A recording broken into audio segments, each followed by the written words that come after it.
I was supposed to be counting inventory until 6 that Saturday. A scanner failure shut down our last aisle early, so I pulled into my driveway at 4:17 with 2 unexpected hours I had already decided to waste on takeout and laundry. Then I heard my daughter crying before I opened the front door.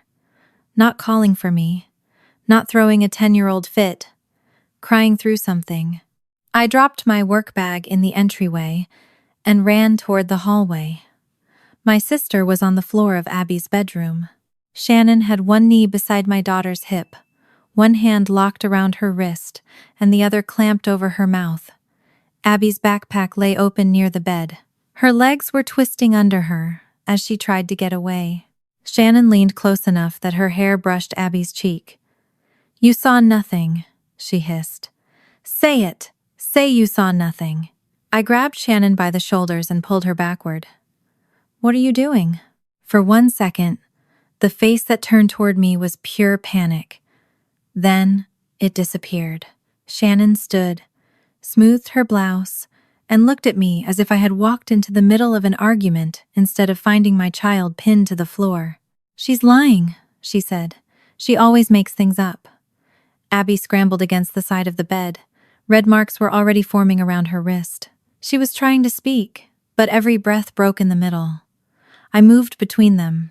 "Abby, look at me. Are you hurt?" She shook her head, then nodded, then shook it again. Shannon gave a short, disgusted laugh. "See? She doesn't even know what happened." That sentence did something to me. Not enough yet, but something. I told Shannon not to take another step toward her. My sister folded her arms. I caught her going through things that weren't hers. She panicked when I confronted her. "April, you know how dramatic she's been lately." Abby stared at Shannon. Then she looked at me. "Mom," she whispered. "I'm here. Check her purse." Shannon went white. Her black leather purse was hanging from the desk chair. She moved before I did. "Don't touch my things." I reached it first. Maybe I should have waited for police. Maybe there was a cleaner, calmer way to handle those next 10 seconds. I wasn't calm. Red pressure marks were rising around my daughter's wrist, and the woman who had put them there was telling me the child was confused. I opened the purse. Wallet, phone, sunglasses, a packet of tissues. Then I unzipped the inside pocket. The first thing I saw was a purple plastic sleeve. Abby's transit card. We had spent 40 minutes looking for it weeks earlier. Shannon had been there. 2 days later, she had said she thought she had seen the purple sleeve at Mom's house, then called back and said she must have been mistaken. The card had never actually been returned. Under it was the little clay Saturn Abby had made for Jeremy, the one that had vanished from his desk after Sunday dinner. 2 things. 2 separate searches in which my daughter had slowly begun apologizing for not remembering where she had put something. And beneath them was my mother's red leather card holder. Abby pointed at it with a shaking hand. "She was putting that in my backpack," Abby said. "She said Grandma would find it when we got there tonight." Shannon's mouth opened. Nothing came out. Abby began crying again, but this time she forced the words through it. "I saw her. She said Grandma would find it later. I tried to get away. She pulled me in here and shut the door." Shannon finally found her voice. She said she had picked up Abby's things to return them. She said the card holder had fallen out of Mom's tote earlier. She said my daughter had misunderstood one harmless moment and turned it into a story. A story. That was the word my family had used for me when I was 15. I looked at Abby. She was watching my face the way children watch a judge before they know what a judge is. Earlier that summer, she had told me she heard Grandma and Grandpa arguing about something they had done to Mom before she was sent away. I had kissed the top of her head and told her she had probably heard half a conversation. Now she whispered the part she had been afraid to repeat. "Grandma said you still don't know they knew before you left." My hands went cold around Shannon's purse. Until that moment, I thought I had come home early enough to stop my sister from frightening my daughter. I had no idea I had come home more than 24 years late to my own childhood. Before I take you back to where all of this really began, I hope you're doing well wherever you're listening from. Stay with me to the end, because what happened in that bedroom changed the way I understood my daughter, my sister, and my own childhood. And if stories like mine mean something to you, I'd be glad to have you subscribe and stay with us. 6 weeks earlier, there had been no reason for me to think my sister was dangerous. That is one of the hardest sentences for me to say now, because memory becomes cruel after something terrible happens. Once you know the ending, every ordinary moment starts volunteering itself as evidence. A look becomes a warning. A joke becomes camouflage. You begin asking why you did not recognize a monster when she was sitting at your kitchen counter drinking coffee. But that was not how Shannon looked to me in early June. She looked like my older sister. I came home from work one Thursday to find Abby occupying half the dining table with wax paper, modeling clay, toothpicks, and what appeared to be every shade of paint we owned, except the one she actually needed. Jeremy sat opposite her, with an electrical service manual open beside his elbow, pretending to read, while periodically rescuing planets from rolling onto the floor. Abby had decided to make him a solar system because Jeremy had mentioned, once, that Saturn was his favorite planet when he was a kid. My daughter collected stray facts about people the way other children collected stickers. She rarely remembered where she left her hairbrush, but she could tell you that her father hated canned peas, I preferred the corner pieces of lasagna, and Aunt Shannon took her coffee with cinnamon instead of sugar. The Saturn on the table looked as if it had survived a small collision. Jeremy pointed that out. Abby narrowed her eyes at him, both hands still purple with clay, and announced, "It's tilted scientifically." I laughed before I could put my bag down. Jeremy accepted the correction with the solemnity of a man being briefed by NASA, and Abby returned to pressing a crooked ring around the planet with the flat of her thumbnail. That evening is important to me because nothing was wrong yet, or nothing I could see. Our house still felt like ours. Jeremy had left one work boot beside the back door because he never remembered the second until I complained. Abby's school papers were stacked badly under a fruit bowl. The dishwasher had been making a grinding noise for 3 days, and both Jeremy and I had independently decided that ignoring it qualified as a repair strategy. There was chicken thawing in the refrigerator and laundry on the couch that had been folded but not put away. It was an ordinary home on an ordinary weekday. Shannon was part of that ordinary life. The next few weeks were going to be messy for both Jeremy and me. Summer service calls were increasing for his company, and my distribution center had scheduled several inventory reconciliations that would keep me later than usual. Shannon had already offered to fill a few gaps. She could pick Abby up, stay with her for a couple of hours, or take her to Mom and Dad's if we both got stuck. I had accepted without much thought. Shannon was the person in our family who remembered everything. Birthdays, appointment times, which cousin had stopped eating gluten, where Mom had left her glasses. If Mom asked when a family dinner had been moved or Dad forgot which weekend somebody was visiting, Shannon usually had the answer before anyone checked a calendar. For most of my life, I had considered that one of her best qualities. The first missing object was so small that it would have embarrassed me to call it an incident. Abby kept her transit card in a purple plastic sleeve. One Saturday morning, she and I were planning to take the bus downtown, spend an hour at the library, get lunch, and come home before the afternoon heat settled over the sidewalks. Shannon had stopped by to drop something off for Mom, and was still in the kitchen when Abby came out of her room without the card.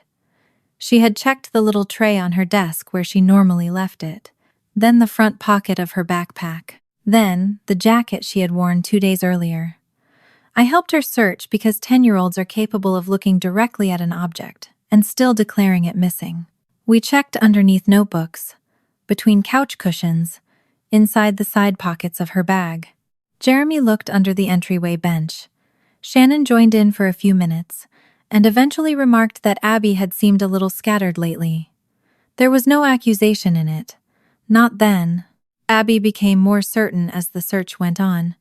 She remembered taking the card out of her backpack and placing it on her desk. I remember the way I answered because it sounded responsible when I said it. I told her that remembering something strongly did not always mean we remembered it correctly, and that if we were not sure, we should not start deciding somebody had moved it. I was not scolding her. I did not even know whom she might have been accusing. I thought I was teaching restraint, the same discipline I used at work when a count came back wrong.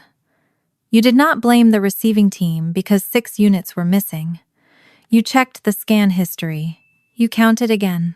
You found where assumption had slipped in between numbers. Evidence first, conclusion second. That rule had served me well for years. Abby pressed her lips together and searched her backpack again. We never found the card that day. I changed our plans, drove downtown instead, and told myself the whole thing would probably become funny when it turned up under a stack of drawings.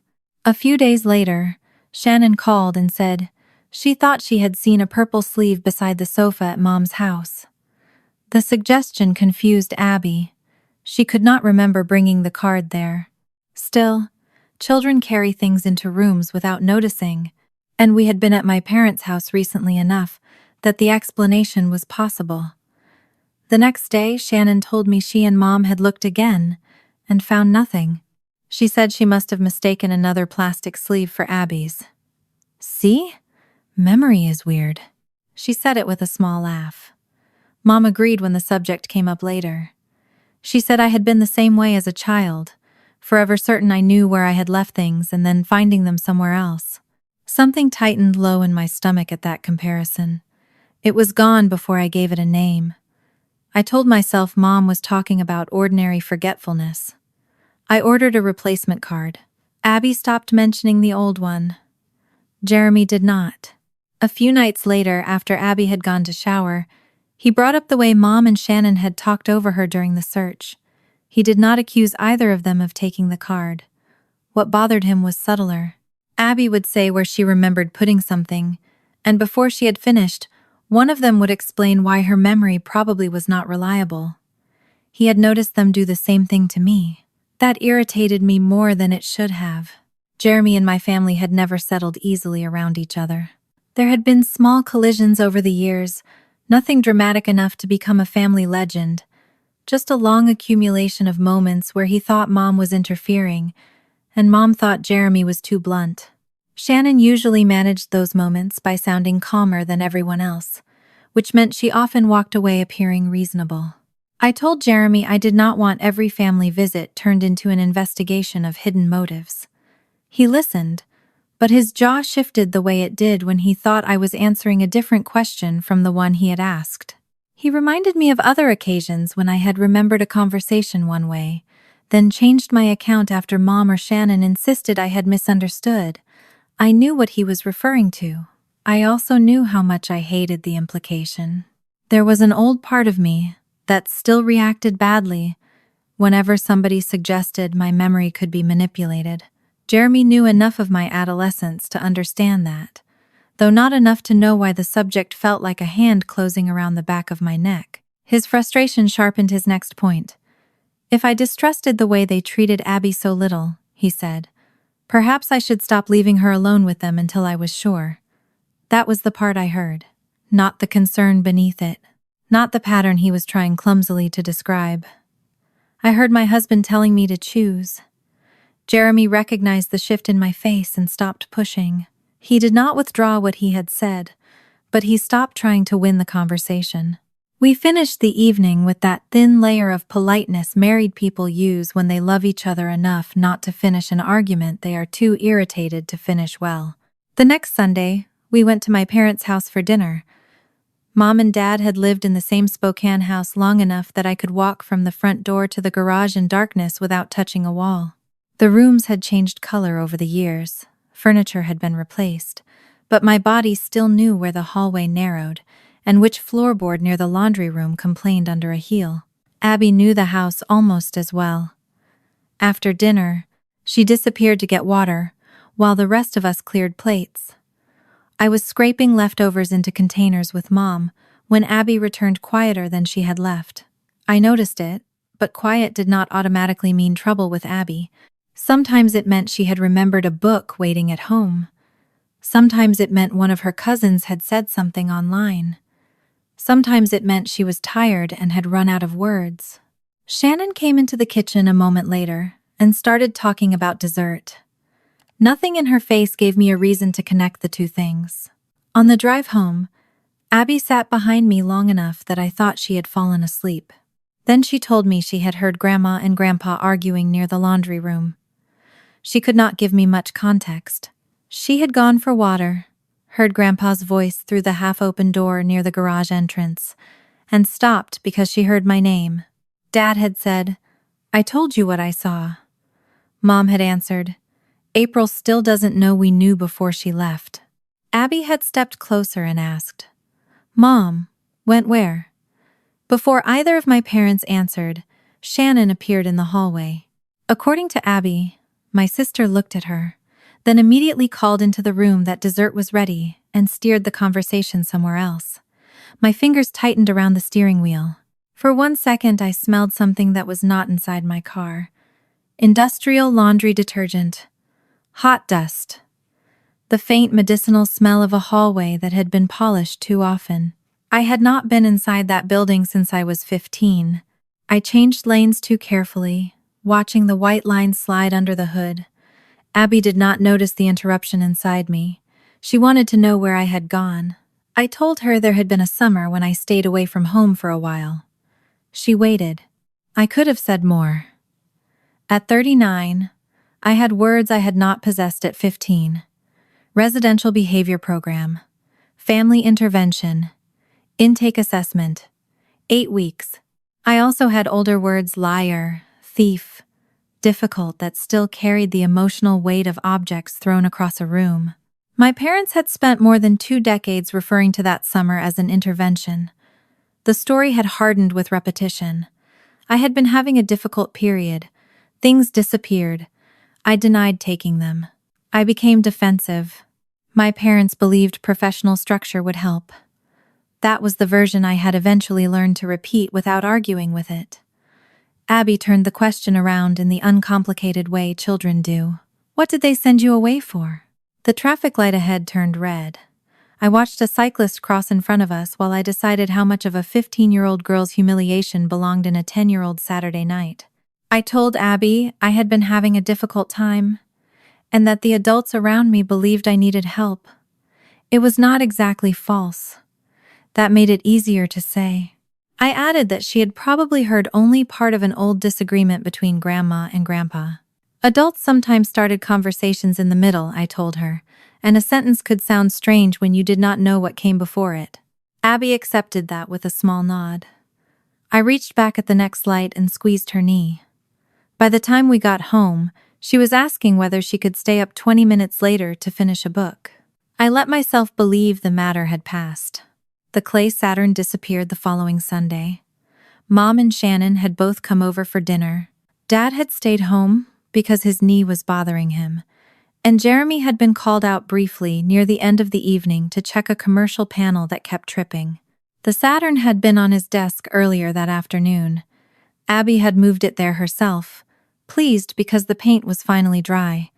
Monday evening, it was gone. This time, Abby did not start by telling us where she remembered leaving it. She opened her backpack, then she opened it again. She went to her bedroom, checked underneath her bed, returned to the living room, and looked inside the same backpack a third time. She searched Jeremy's desk drawers, even though none was large enough to hide the little model without breaking its rings. Later, I found her kneeling beside the kitchen trash can, lifting coffee grounds and paper towels with 2 fingers. I stopped her before she reached deeper.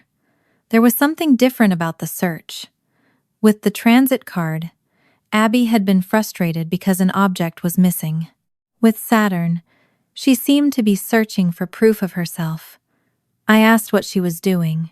She shrugged, wiped her fingers on a paper towel, and said maybe she had moved it without remembering. The sentence sounded reasonable. It should not have frightened me. That afternoon, Shannon sent me a private message.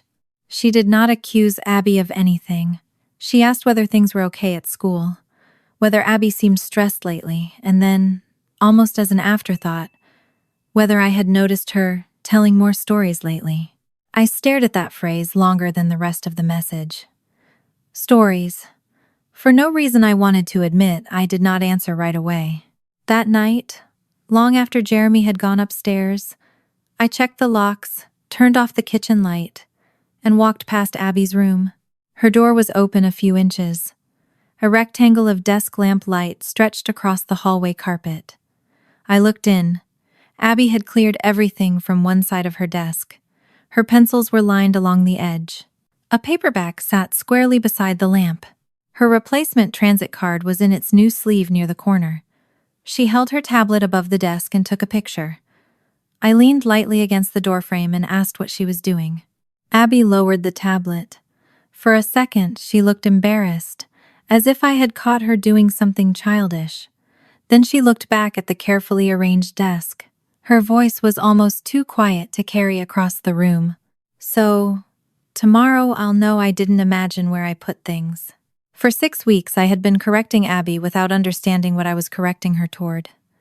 I had told her not to accuse anyone without proof. I had reminded her that memory was imperfect. I had treated the photograph of her own desk as the nervous habit of a child who needed reassurance instead of what it really was. A 10-year-old trying to manufacture evidence for herself, because the adults around her had made certainty feel like the price of being believed. By Saturday, July 18, I had begun noticing the change in her, but I still had not understood its source. That weekend should have been simple. Our distribution center was running an inventory count that afternoon, and I had taken an overtime shift scheduled to last until 6. Jeremy had a commercial service call that could keep him out even later. Shannon had agreed to stay with Abby until 5:30, then take her to Mom and Dad's for dinner. Mom had been at our house the evening before and mentioned the plan twice before she left, mostly because she wanted to make sure Abby brought the library book she had been reading to Grandpa. The following morning, Mom had also mentioned that she could not find her red leather card holder. It was the sort of thing she misplaced often enough that none of us treated it as significant. She thought she might have left it beside the fruit bowl or dropped it between the front seat and console of her car. I was already rushing to work, so I promised I would check when I got home. By 4 that afternoon, I had almost forgotten about it. Then one of our scanners failed, taking half an aisle of inventory verification with it. After 20 minutes of watching 3 supervisors argue over whether restarting the system would save more time than waiting for IT, our manager sent several of us home. I remember looking at the clock when I left. Sit, Ling San. I remember pulling into my driveway at 4:17 and thinking I had just gained nearly 2 hours of my life. That small accident of timing would become one of the details I replayed most often afterward. If the scanner had worked, Shannon would have left with Abby before I came home. They would have arrived at my parents' house around 5:30. Mom's card holder would have been missing. Abby's backpack would have been there. And I have spent enough nights imagining what might have happened next that I no longer let myself finish the sequence. I heard Abby before I opened the front door, the same muffled crying that still comes back to me when a room is too quiet. My work bag hit the floor. In her bedroom, Shannon was still between Abby and the doorway, one hand around her wrist and the other over her mouth. I pulled her off, moved between them, and heard the line I had already heard in the hook of this story. She always makes things up. What mattered now was what happened after I opened the purse. The purple transit card sleeve was inside, along with the clay Saturn Abby had searched the house for. Shannon claimed she had found both recently and put them in her purse so she could bring them back that evening. Then I saw Mom's red leather card holder beneath them. Abby pointed at it with a shaking hand. She was putting that in my backpack. She said Grandma would find it when we got there tonight. For the first time since I entered the room, Shannon had no immediate answer. I looked at Abby's open backpack near the bed, then at the card holder in my hand. Mom had been at our house the night before. Shannon was supposed to drive Abby to Mom and Dad's at 5:30. If I had stayed at work until 6, that backpack would have gone with them. No elaborate scheme was necessary. Mom would notice her missing card holder. Someone would search. It would be found in Abby's bag. And after 6 weeks of missing things, vague concerns about forgetfulness, and repeated suggestions that my daughter sometimes remembered events incorrectly, the discovery would not stand alone. It would become confirmation. The thought did not arrive as a polished conclusion. It came in pieces. Abby opening her backpack 3 times. Shannon asking whether she had been telling more stories. Mom comparing her forgetfulness to mine. The picture of the desk. I put the card holder back where I had found it and set the purse on the desk. Then I went to Abby. I did not ask her what Shannon had been doing in the purse. I did not ask her to prove anything. I asked her to tell me what she remembered from the moment before I came inside. The story came slowly. Shannon had gone into Abby's room carrying Mom's card holder. Abby followed because she recognized it and knew Grandma had been looking for it. She saw Shannon open the backpack. When Abby asked what she was doing, Shannon told her not to worry about it.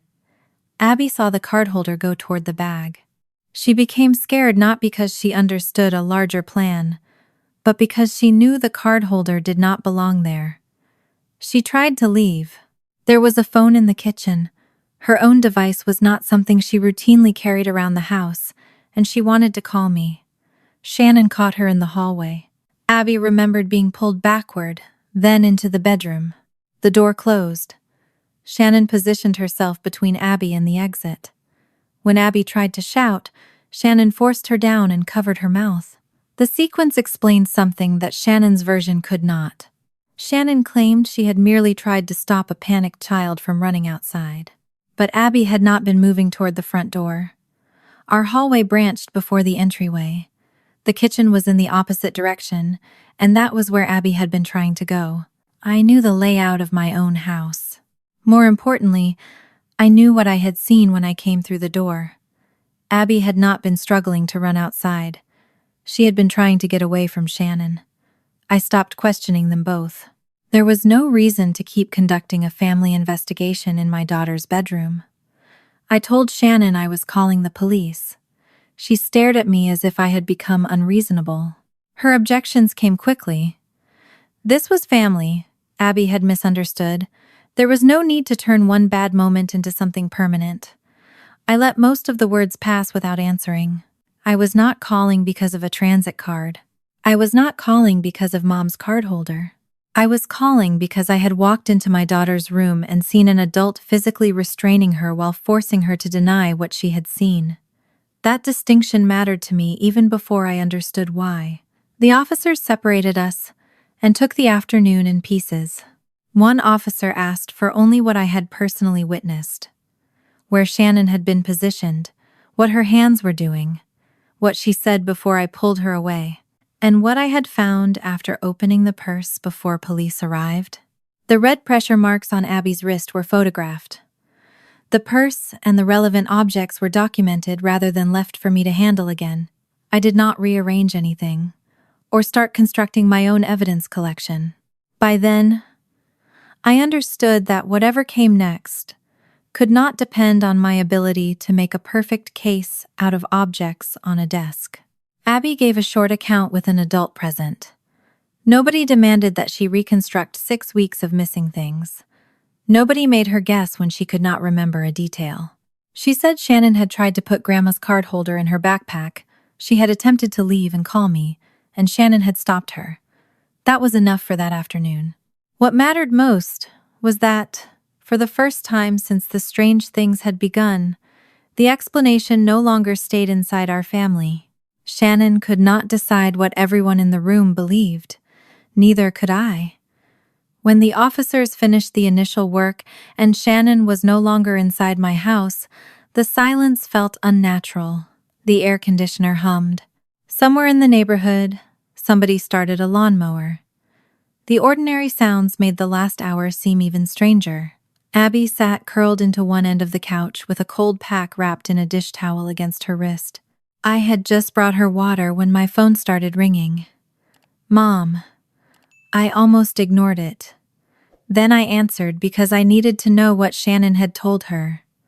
Mom did not begin by asking how Abby was. She wanted to know whether I had really involved the police. Her shock centered on Shannon. My sister had called her.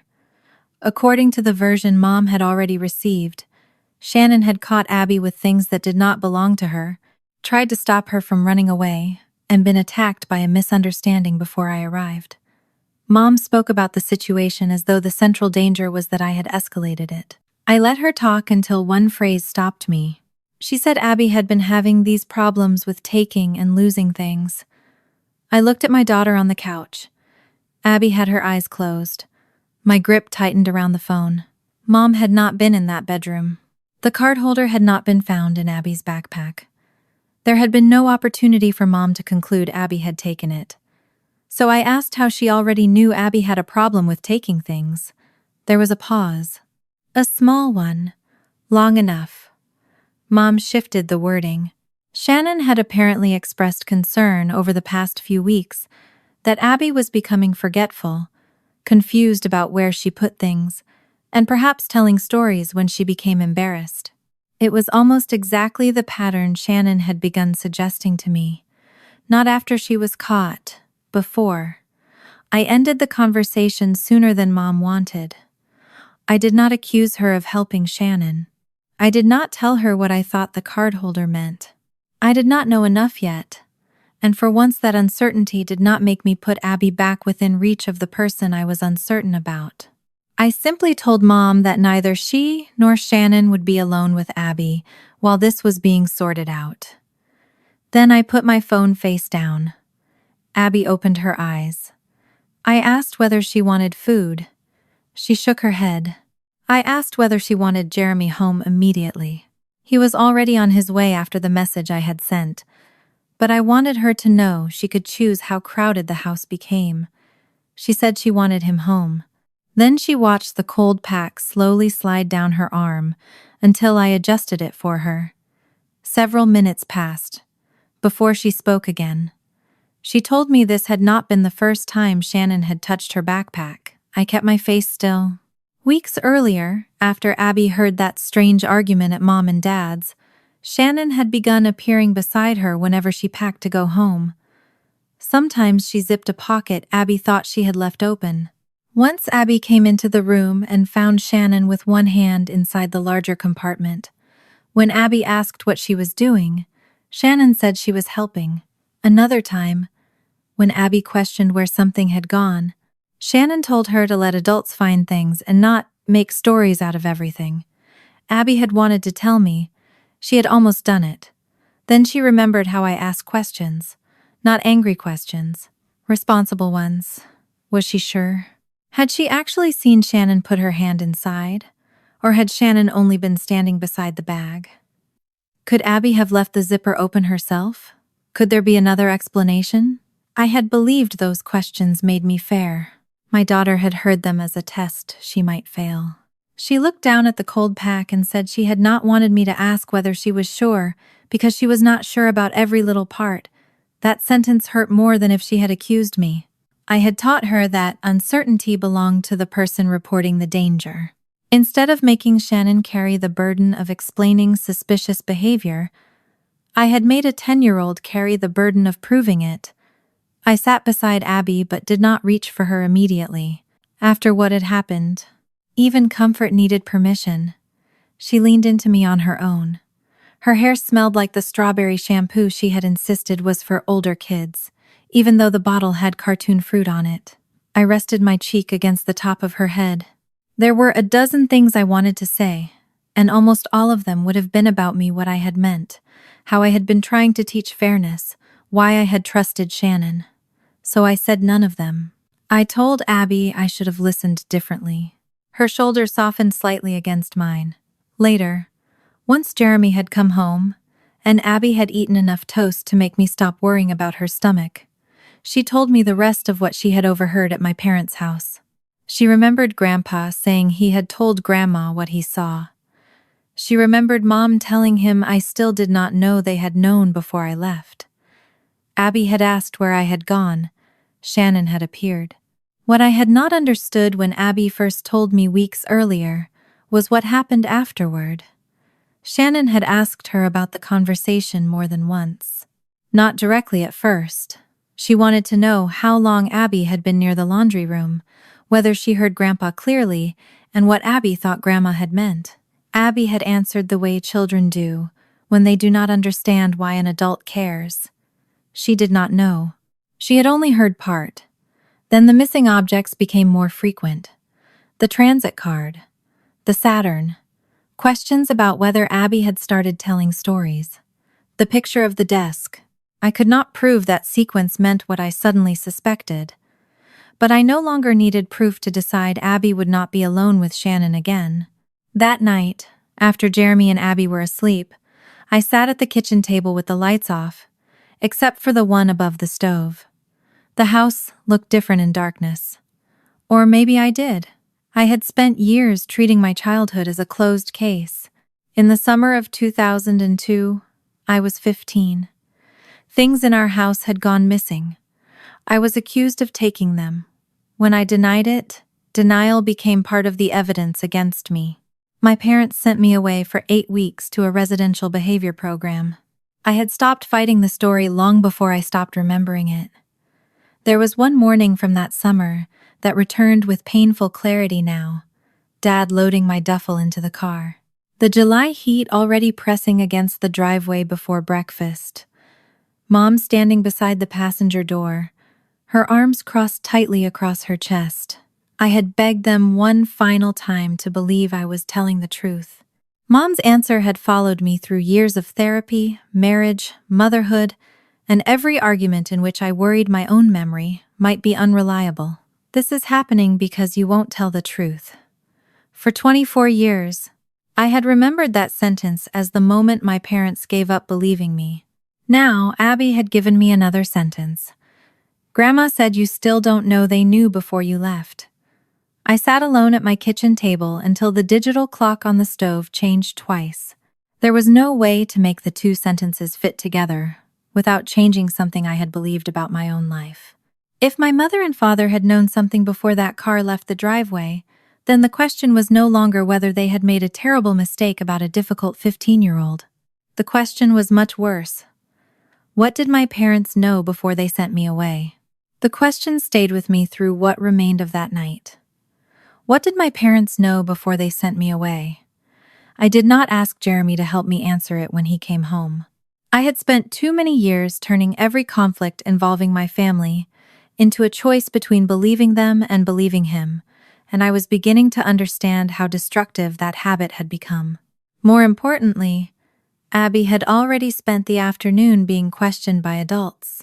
The last thing she needed was another person coming through the door and asking her to perform the worst hour of her life one more time. Jeremy understood that before I had to explain it. He came in carrying the sharp smell of hot metal and dust from the commercial job he had abandoned early. His eyes went first to Abby's wrist, then to me. I watched the muscles in his jaw tighten, but he did not ask her what Shannon had done. He sat at the far end of the couch, close enough that Abby could reach him if she wanted and far enough that she did not have to. Abby eventually leaned sideways until her socked feet rested against his thigh. That was all the invitation he needed. He stayed there. The next morning, our kitchen looked offensively normal. Sunlight came through the blinds in narrow bars. The dishwasher made its familiar grinding complaint halfway through a cycle. I had slept maybe 3 hours and kept finding myself standing still with ordinary objects in my hands, unable to remember what I had intended to do with them. Jeremy tried to make lunch. Even though none of us wanted much food, he spread mustard across a sandwich with the concentration of someone using a task to keep from punching a wall. He did not notice how much he had added until Abby looked at the plate. "Dad, that's not a sandwich. That's a mustard emergency." It was the first time she had sounded like herself since I found Shannon in her bedroom. Jeremy looked down at the yellow mess and, without defending himself, replaced the bread. I turned toward the sink so Abby would not see how much that tiny complaint affected me. For a few minutes, she was not a victim, a witness, or the center of a family crisis. She was 10 years old and disgusted by her father's sandwich. I wanted to keep her in that ordinary moment. I also knew I could not build safety by pretending the rest had not happened. After Abby went upstairs with her toast, Jeremy and I sat at the kitchen table. His coffee had gone cold before he touched it. Mine sat between my hands because I needed something solid there. He told me he had been replaying all the small moments involving Shannon that had bothered him over the years. He was careful not to say he had predicted what happened. He had not. He had never imagined my sister physically holding Abby down. What he had noticed was something less dramatic, and therefore easier to dismiss. The way Shannon and Mom could make another person's memory sound questionable without ever directly calling that person a liar. He had noticed it with me first. There had been dinners when I remembered agreeing to one plan, and Mom insisted we had agreed to another.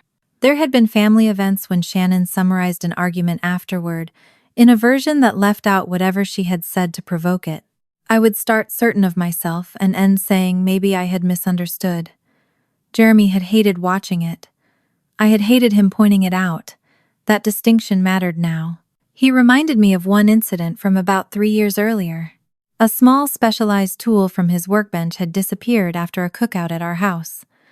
It was not expensive enough for him to suspect theft, but it was distinctive enough that he knew where he usually kept it. He searched the garage twice. A few days later, Shannon found it on a shelf April had recently reorganized. I remembered the incident only after he described it. I also remembered my own response. I had told him he probably missed it. Jeremy had insisted he had checked that shelf. I had answered that everybody overlooks things sometimes. Then Shannon had laughed about the mystery being solved and the subject disappeared.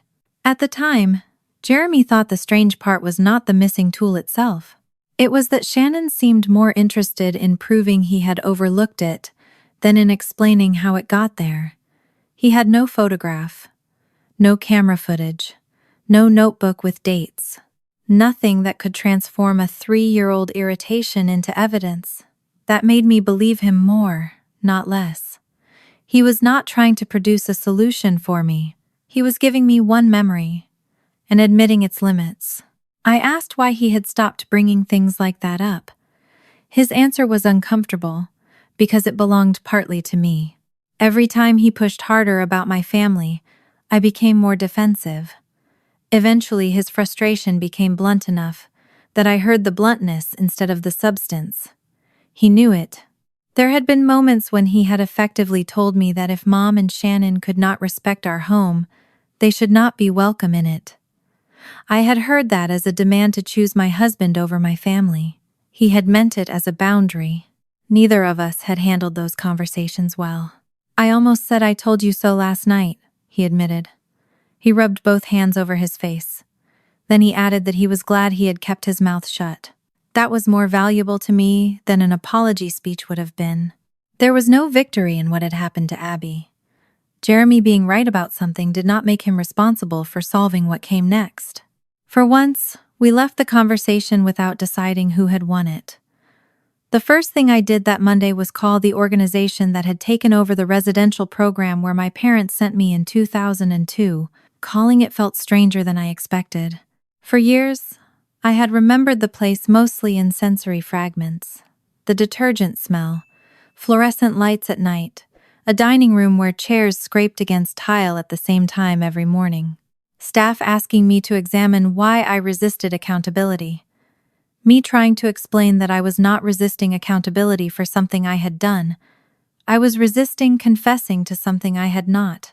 Eventually, even I stopped knowing whether that distinction mattered. The facility no longer existed under the same name.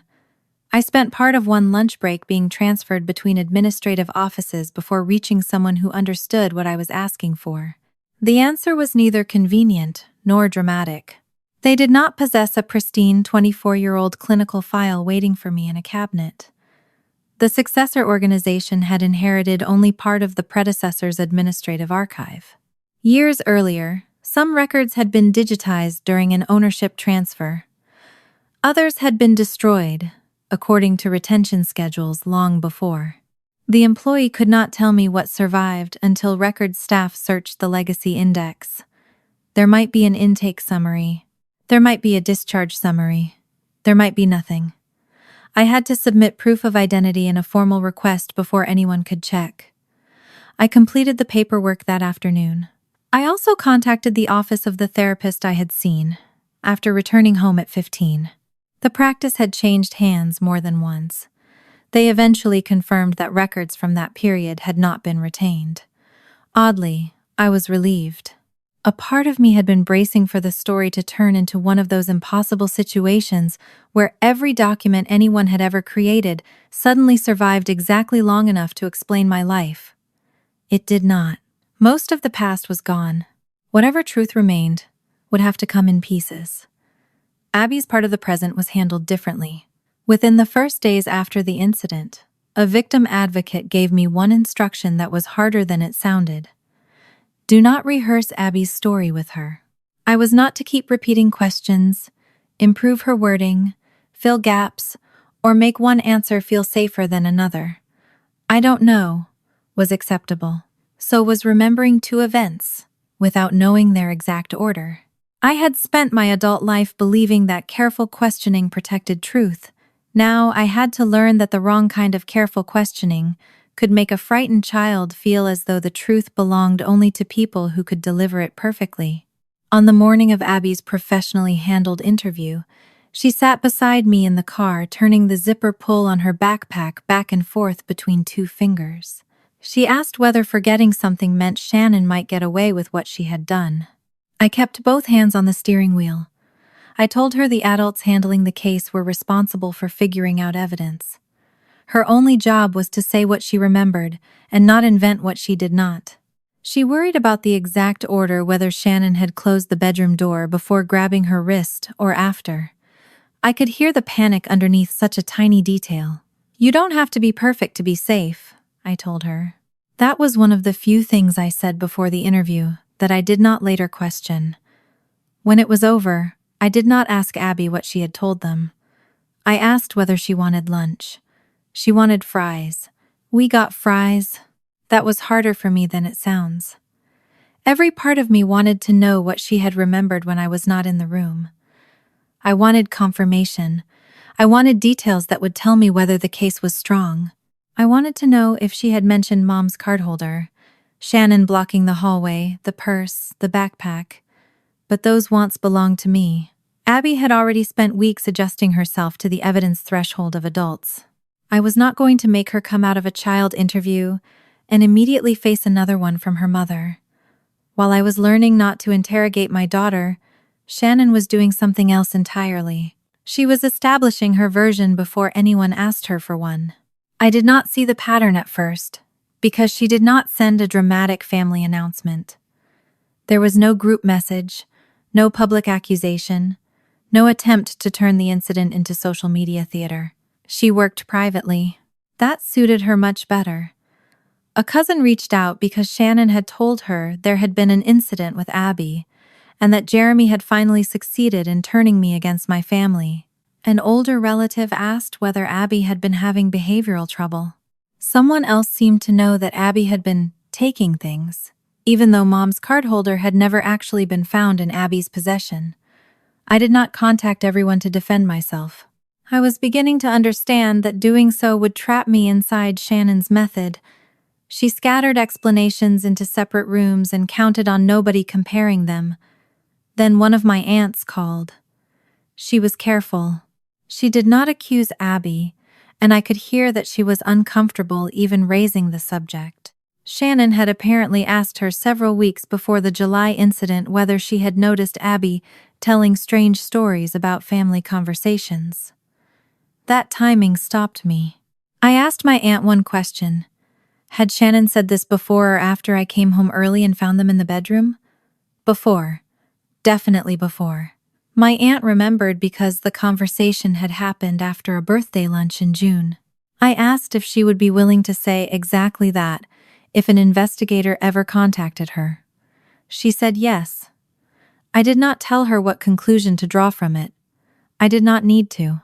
When I ended the call, I sat with my phone in my lap and stared at the blank screen. Shannon had not invented the idea that Abby was unreliable after being caught. She had been distributing it in advance. That did not yet tell me why. It told me only that I had been wrong to think the bedroom incident began when Abby saw Mom's card holder. Something had begun earlier. I kept returning to the conversation Abby overheard at my parents' house. "I told you what I saw. April still doesn't know we knew before she left." And then Shannon asking Abby how long she had been standing in the hallway. A few days later, another small detail from my past came back to me. When my parents sent me away in 2002, they did not simply say I had been difficult. The language had always been more specific. I lied when confronted. I denied things that had been found. I invented explanations. I had heard versions of those phrases so often that they stopped sounding like accusations and started sounding like biography. That was what frightened me now. Not just that Shannon had called Abby forgetful. She was building language around her. The language came first, then the objects, then the incident that would supposedly prove the language had been right all along. I did not know yet whether the same thing had happened to me. I did not let myself make that leap. Evidence first. Conclusion second. The rule was still useful. I was simply beginning to understand that fairness did not mean pretending every explanation deserved equal weight after the facts stopped supporting it. The Legacy Records Office contacted me nearly 3 weeks after my request. The email arrived while I was at work, between a damaged shipment report and a meeting reminder. I almost missed it. They had located a limited administrative record connected to my 2002 admission, not a therapy file, not progress notes, not some hidden confession. A scanned intake summary, and a small number of administrative pages. I waited until I was home to open them. Jeremy took Abby to get groceries because I did not want her watching my face while I read something about a version of myself she had only just begun to learn existed. The file took a few seconds to load. The scan was crooked. One corner of the original page had folded before somebody digitized it. The type looked older than I expected, as if 24 years could somehow be visible in the font. My legal name. My age. 15. Admission date. Reason for referral. The summary did not sound like memory. It sounded clinical and settled. Persistent fabrication following recovery of missing household items. I read the line once. Then again. Recovery. That word snagged on something inside me. Recovered. Not merely missing. Found. It was the structure Shannon had just been creating around Abby. An object disappeared. Someone suggested the child had misplaced it. The child denied that explanation. The object was eventually recovered. The denial then became evidence that the child was unreliable. I kept reading. The intake notes described me as defensive when confronted with contradictory accounts. There were references to repeated household conflicts and inconsistent explanations. My mother was listed as the primary family source for the admission history. That did not surprise me. Mom had handled appointments, forms, and most of the conversations with professionals. Dad's name appeared on consent paperwork. That did not surprise me either. Then I reached a section recording other family members whose accounts had been used during intake. The label was ordinary. Additional family informant, collateral source. I moved the page closer to the kitchen light. For several seconds, all I saw were typed letters. Then the name settled into meaning. Shannon Brenner. Seeing Shannon's name on that intake page did not prove she had framed me at 15. It proved only that her account had helped shape the professional's first understanding of me. My instinct was still to list alternate explanations the way I did with an inventory discrepancy at work. But I had also begun to see how often that instinct had required Abby to remain exposed while I searched for the least frightening explanation. So I did something that would once have felt contradictory.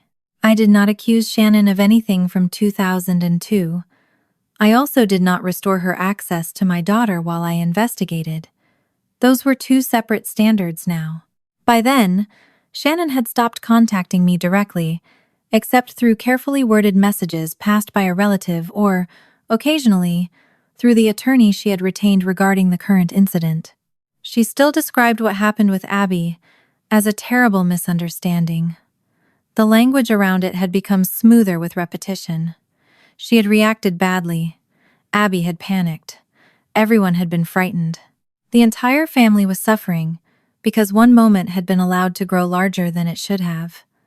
None of those sentences contained the image I had actually walked in on. That absence had become more important to me than whatever Shannon included. I did not send her the intake page. Instead, I called Mom. I asked her to meet me without Abby. We chose a diner far enough from both our houses that neither of us could end the conversation by retreating into familiar rooms. I arrived early and took a booth near the back. The vinyl seats stuck faintly to the backs of my legs in the August heat. A waitress brought coffee. I barely touched. Mom arrived looking more tired than angry. For most of my life, that expression could still make me feel 12 years old. Marcia Brenner had always been good at appearing composed, while everybody around her became emotional. She did not raise her voice when a quieter form of disappointment would work. She folded napkins while other people argued. She straightened stacks of mail while explaining why someone else's behavior had been unacceptable. Calmness was not an act with her. It was part temperament, part skill, and part authority. When I was a child, the calmest person in the room usually became the person who defined what had happened. I had not understood how powerful that could be. I did not start with Shannon's name on the form. I started with time. I asked Mom what she remembered about the weeks before I entered the residential program in July 2002. She tried to answer broadly. There had been problems at home. I had been defensive. Things went missing. Dad and she had been frightened by how quickly arguments escalated. They had sought help because they believed structure would interrupt a pattern none of us knew how to stop. It was the family version I had heard for 24 years. I let her finish it. Then I asked when she first had reason to believe Shannon might have moved or hidden something and allowed me to take the blame. Mom's fingers stopped around the paper sleeve on her water glass. The pause was almost nothing, but I knew her pauses now. She asked what Shannon had told me. I said this conversation was not about what Shannon had told me. I wanted Mom's timeline. That irritated her. Not enough to make her lose control. Just enough that she flattened the paper sleeve between two fingers before answering. She said there had been one incident after I came home from the program. According to her, it happened several months later. A small household item went missing. I could tell from the way she described it that she no longer remembered exactly what it was, and she caught Shannon moving it from one place to another. When questioned, Shannon apparently claimed she had been trying to prove that I was too quick to accuse her. Mom had reprimanded her. She told me she had considered it stupid, immature, and mean. But she insisted it happened after the summer I was sent away. That distinction mattered so much that she repeated it in 3 different forms without seeming to realize she was doing it. After I came home. Later that year, not before the program, I sat with the information. For the first time since opening the purse, an explanation appeared that did not require everyone in my childhood to have been lying for decades. Shannon could have learned the mechanism after I returned. She had watched what happened when I was accused of taking things. She had watched my parents trust their interpretation over mine. Later, when she wanted to punish me or make me look foolish, she discovered she could imitate the same pattern. That was ugly. It was also possible. And if that were true, Mom and Dad might have made a terrible mistake in 2002 without knowingly sending away an innocent child. I hated how much I wanted that explanation. I had told myself I wanted truth, no matter what it cost. What I really wanted was a truth that did not require me to dismantle every memory of being loved by my parents. Mom saw something in my face and softened. She told me mistakes had been made with me. She even admitted that, looking back, they had relied too heavily on professionals who treated denial as part of the problem, instead of considering that I might genuinely disagree with what was being said about me. It was closer to accountability than anything she had ever offered. For several minutes, I nearly accepted it. The waitress refilled Mom's water. Silverware clicked against plates at the next table. Somewhere near the register, a child laughed loudly enough to make 3 adults look over. The ordinary room gave Mom's explanation weight because conspiracies belong in dark rooms and whispered phone calls. Regret looks much more believable under fluorescent lights beside a laminated menu. I asked whether she had ever wondered, after catching Shannon doing that later, if Shannon could have been involved in the missing things before I went away. Mom looked at me carefully. She said she had wondered whether Shannon might have copied behavior that already existed, not caused it. Copied it. That single word allowed her to admit something without surrendering the original story. I understood why it appealed to me too. It gave Shannon responsibility for later cruelty, while leaving my parents guilty only of misjudgment. I went home almost lighter than when I had arrived. That should have warned me. Relief is not evidence, but I was tired enough to mistake it for one. For the next 2 days, I tried to put my energy back where it belonged. Abby. Her therapist had begun helping both of us separate memory from certainty, without turning uncertainty into shame. I sat in on part of one session long enough to learn that many of the questions I considered neutral could feel like cross-examination to a frightened child. The therapist encouraged me to replace questions built around confirmation with invitations to describe. Not, "Are you sure Shannon opened your backpack?" But, "Tell me what you remember about your backpack." Not, "Did she say this exact sentence?" But, "What words do you remember?" The difference looked almost trivial on paper. It was not. One form asked Abby to defend a conclusion. The other allowed her to provide experience. During one afternoon session, I reminded her that she did not have to talk about anything she was not ready to talk about. Abby considered that seriously. "Does that include math homework?" The therapist covered a smile with her hand. I laughed before I could stop myself. "Nice try." For 10 seconds, Abby grinned. Then the grin faded naturally, not because anyone forced the room back into seriousness, but because another thought had arrived. She remembered something Shannon had said during the weeks when things started disappearing. Not during the assault. Before it, Shannon had told her that if she kept losing things, people would stop believing the big things too. Abby did not deliver it like a child revealing a clue in a mystery. She mentioned it because the therapist had asked what happened when she could not find something. The words mattered to me in a way they did not yet matter to her. I felt my fingers tighten around the seam of my jeans. If the line had been spoken after Abby accused Shannon, it could have been ordinary cruelty. But Abby remembered hearing versions of it before the cardholder incident. The idea had been planted first. You lose things. You get confused. People notice. Then, when something important happened, the story was ready. I did not ask Abby whether Shannon had been trying to make people distrust her. That would have required my daughter to interpret an adult motive she had no reason to understand. I only asked what she remembered. She shrugged and said Shannon had sounded annoyed. Then she asked whether she could have a snack after the session. That was exactly how a 10-year-old should have been allowed to hold the information. The adult meaning belonged to us. The records from 2002 gave me a similar problem. The intake summary had not contained an accusation against Shannon. It contained a pattern of missing items and recovered items, along with observations from adults who believed I was lying. I reviewed the scanned pages again, over several evenings. There were 5 incidents described with enough detail to distinguish them from one another, possibly 6 depending on whether 2 notes referred to the same event. The items themselves were ordinary household things. Nothing valuable enough to suggest some elaborate theft scheme. What caught my attention was who kept finding them.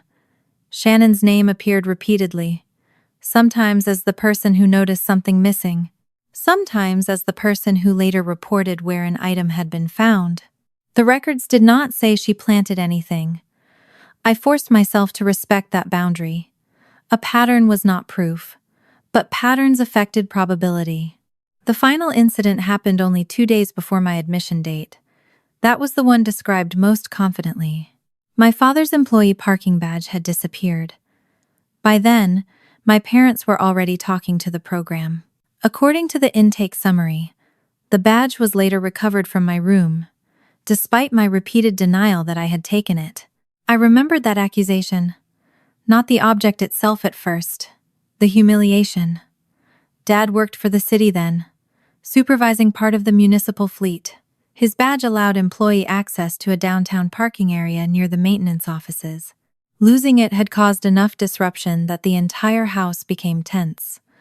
When it turned up in my room, there was nowhere left for me to stand.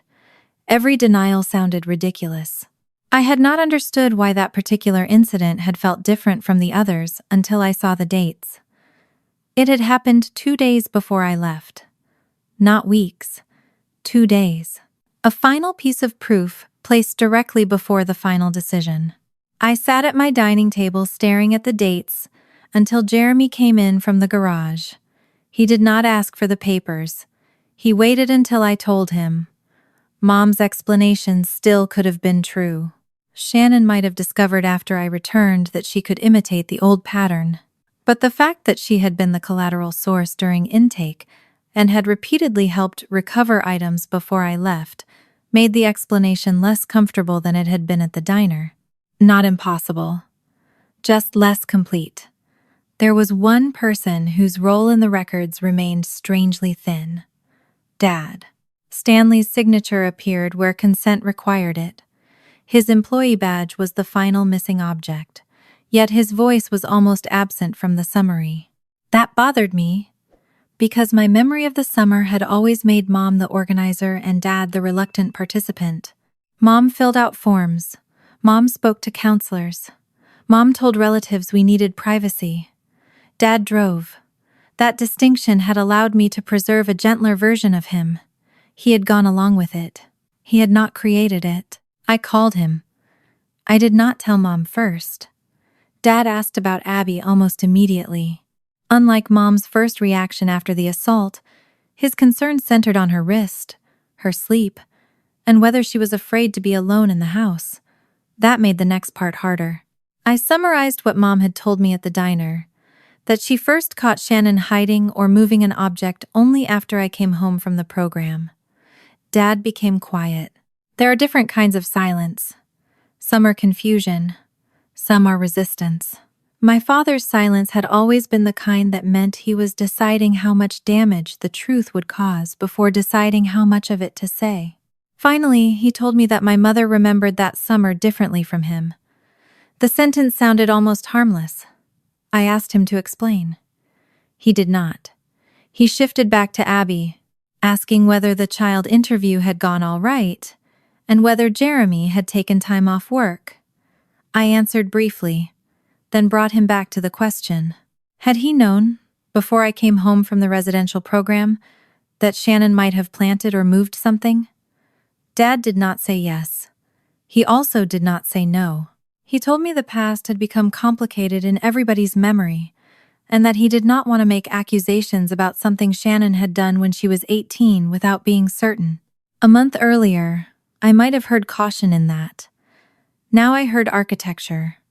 The family had always made certainty a requirement for the person challenging the official story. I told Dad I was not asking him to accuse Shannon. I was asking what he had known. He still would not answer directly. When the conversation ended, my false sense of relief from the diner was gone. I did not immediately call Mom and accuse her of lying. There was another lesson I was learning through Abby. Uncertainty did not require immediate confrontation. It required safety and patience. Abby was safe. Shannon had no access to her. The current case was moving through channels outside my control. Nothing in my parents' house needed to be resolved that night. So, I waited. That was not easy for me.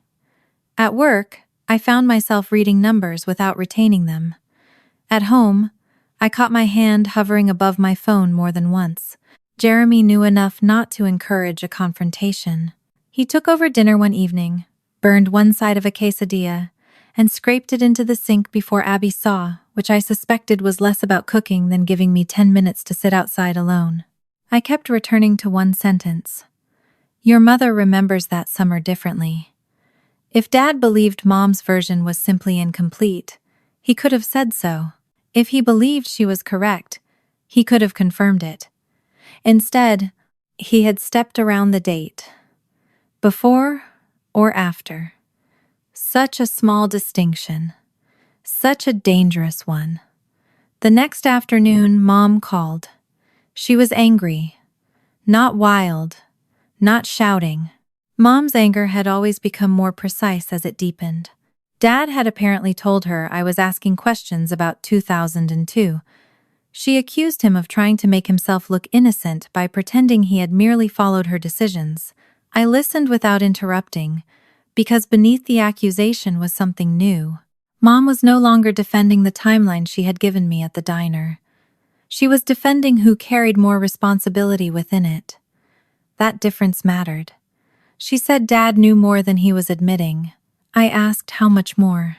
Her answer came quickly enough that I knew she had been waiting to use it. Ask him what he saw the night before you left. The room around me seemed to narrow. I was standing near the laundry room when she said it. Abby's clothes were tumbling behind the dryer door, one pink sock appearing against the glass every few rotations. The night before I left. Not after I returned.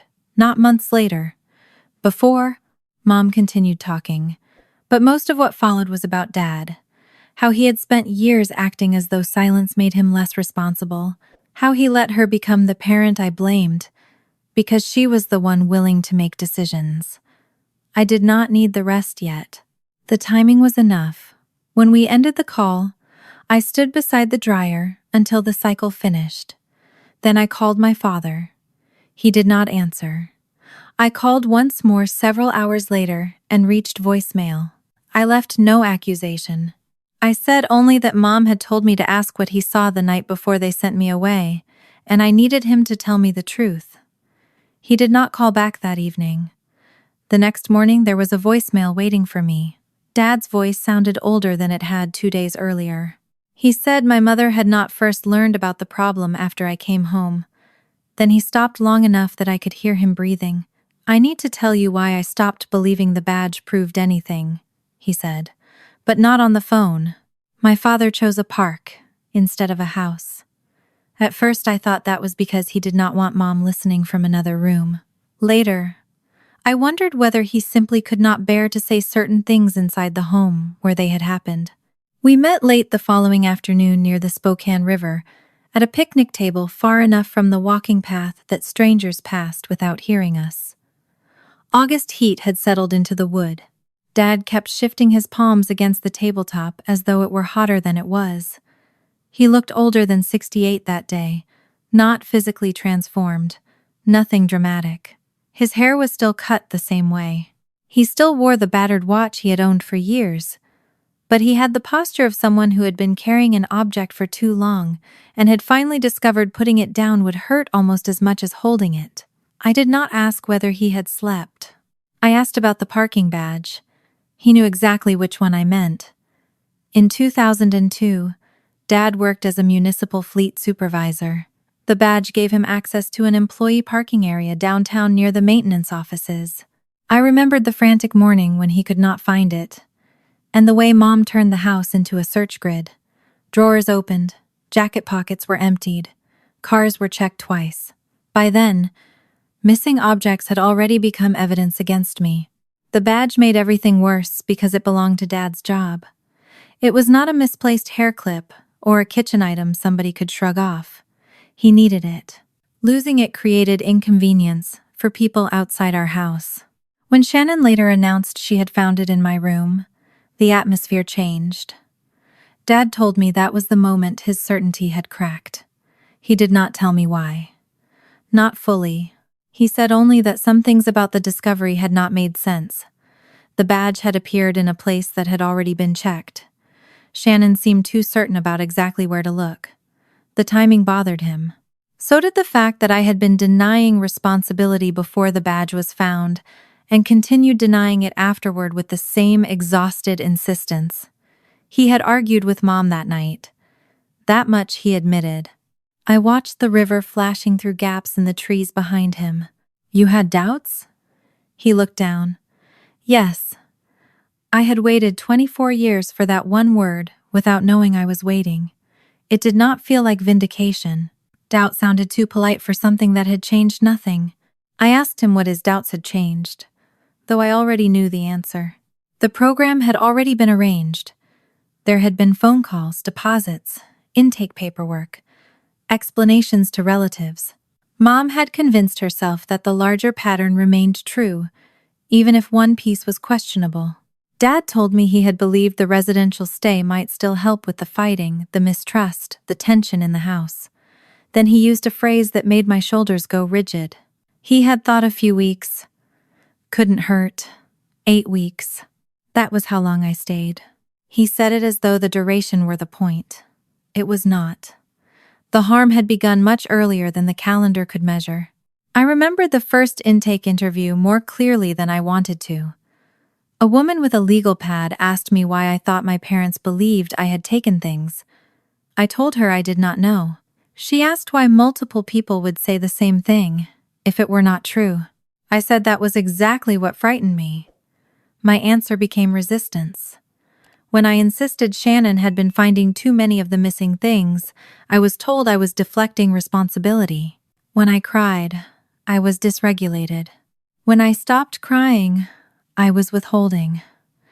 When I asked what answer would allow somebody to believe me, the question itself became proof that I was trying to control the conversation. There had been no correct behavior available to me because every behavior had already been assigned meaning.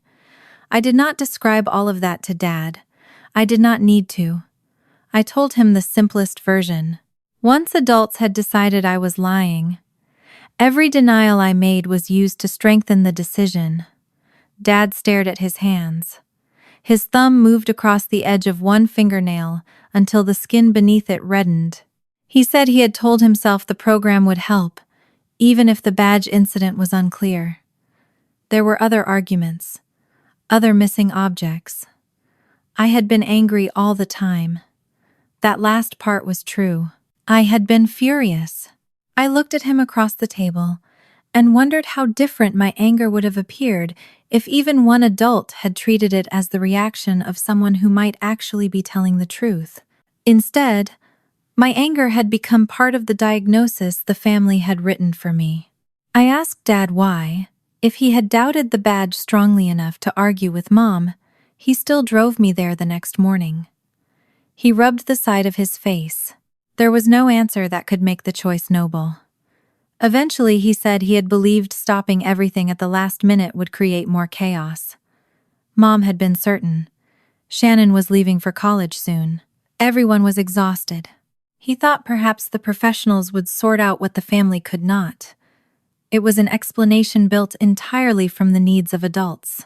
No sentence in it required anyone to ask what it would cost the 15-year-old getting into the car. I understood something then that had nothing to do with who planted the badge. For years I had treated the central mystery of my childhood as a factual question. Did they know I had not taken those things? Maybe that was not the most important question. The more important one was what they did when they were no longer sure. Dad had doubts. He still signed. He still drove. He still left me there. I told him that uncertainty did not erase action. His eyes closed briefly. I know. I almost asked him what he had actually seen the night before I left. Mom's words had been pressing against the inside of my head since her call. Ask him what he saw. But Dad had already started retreating. I recognized it in the way his answers became smaller. He said there was more to explain, that he needed time to put it in order, that he did not want to say something incorrectly after so many years. A month earlier, I might have forced him. Now I stopped.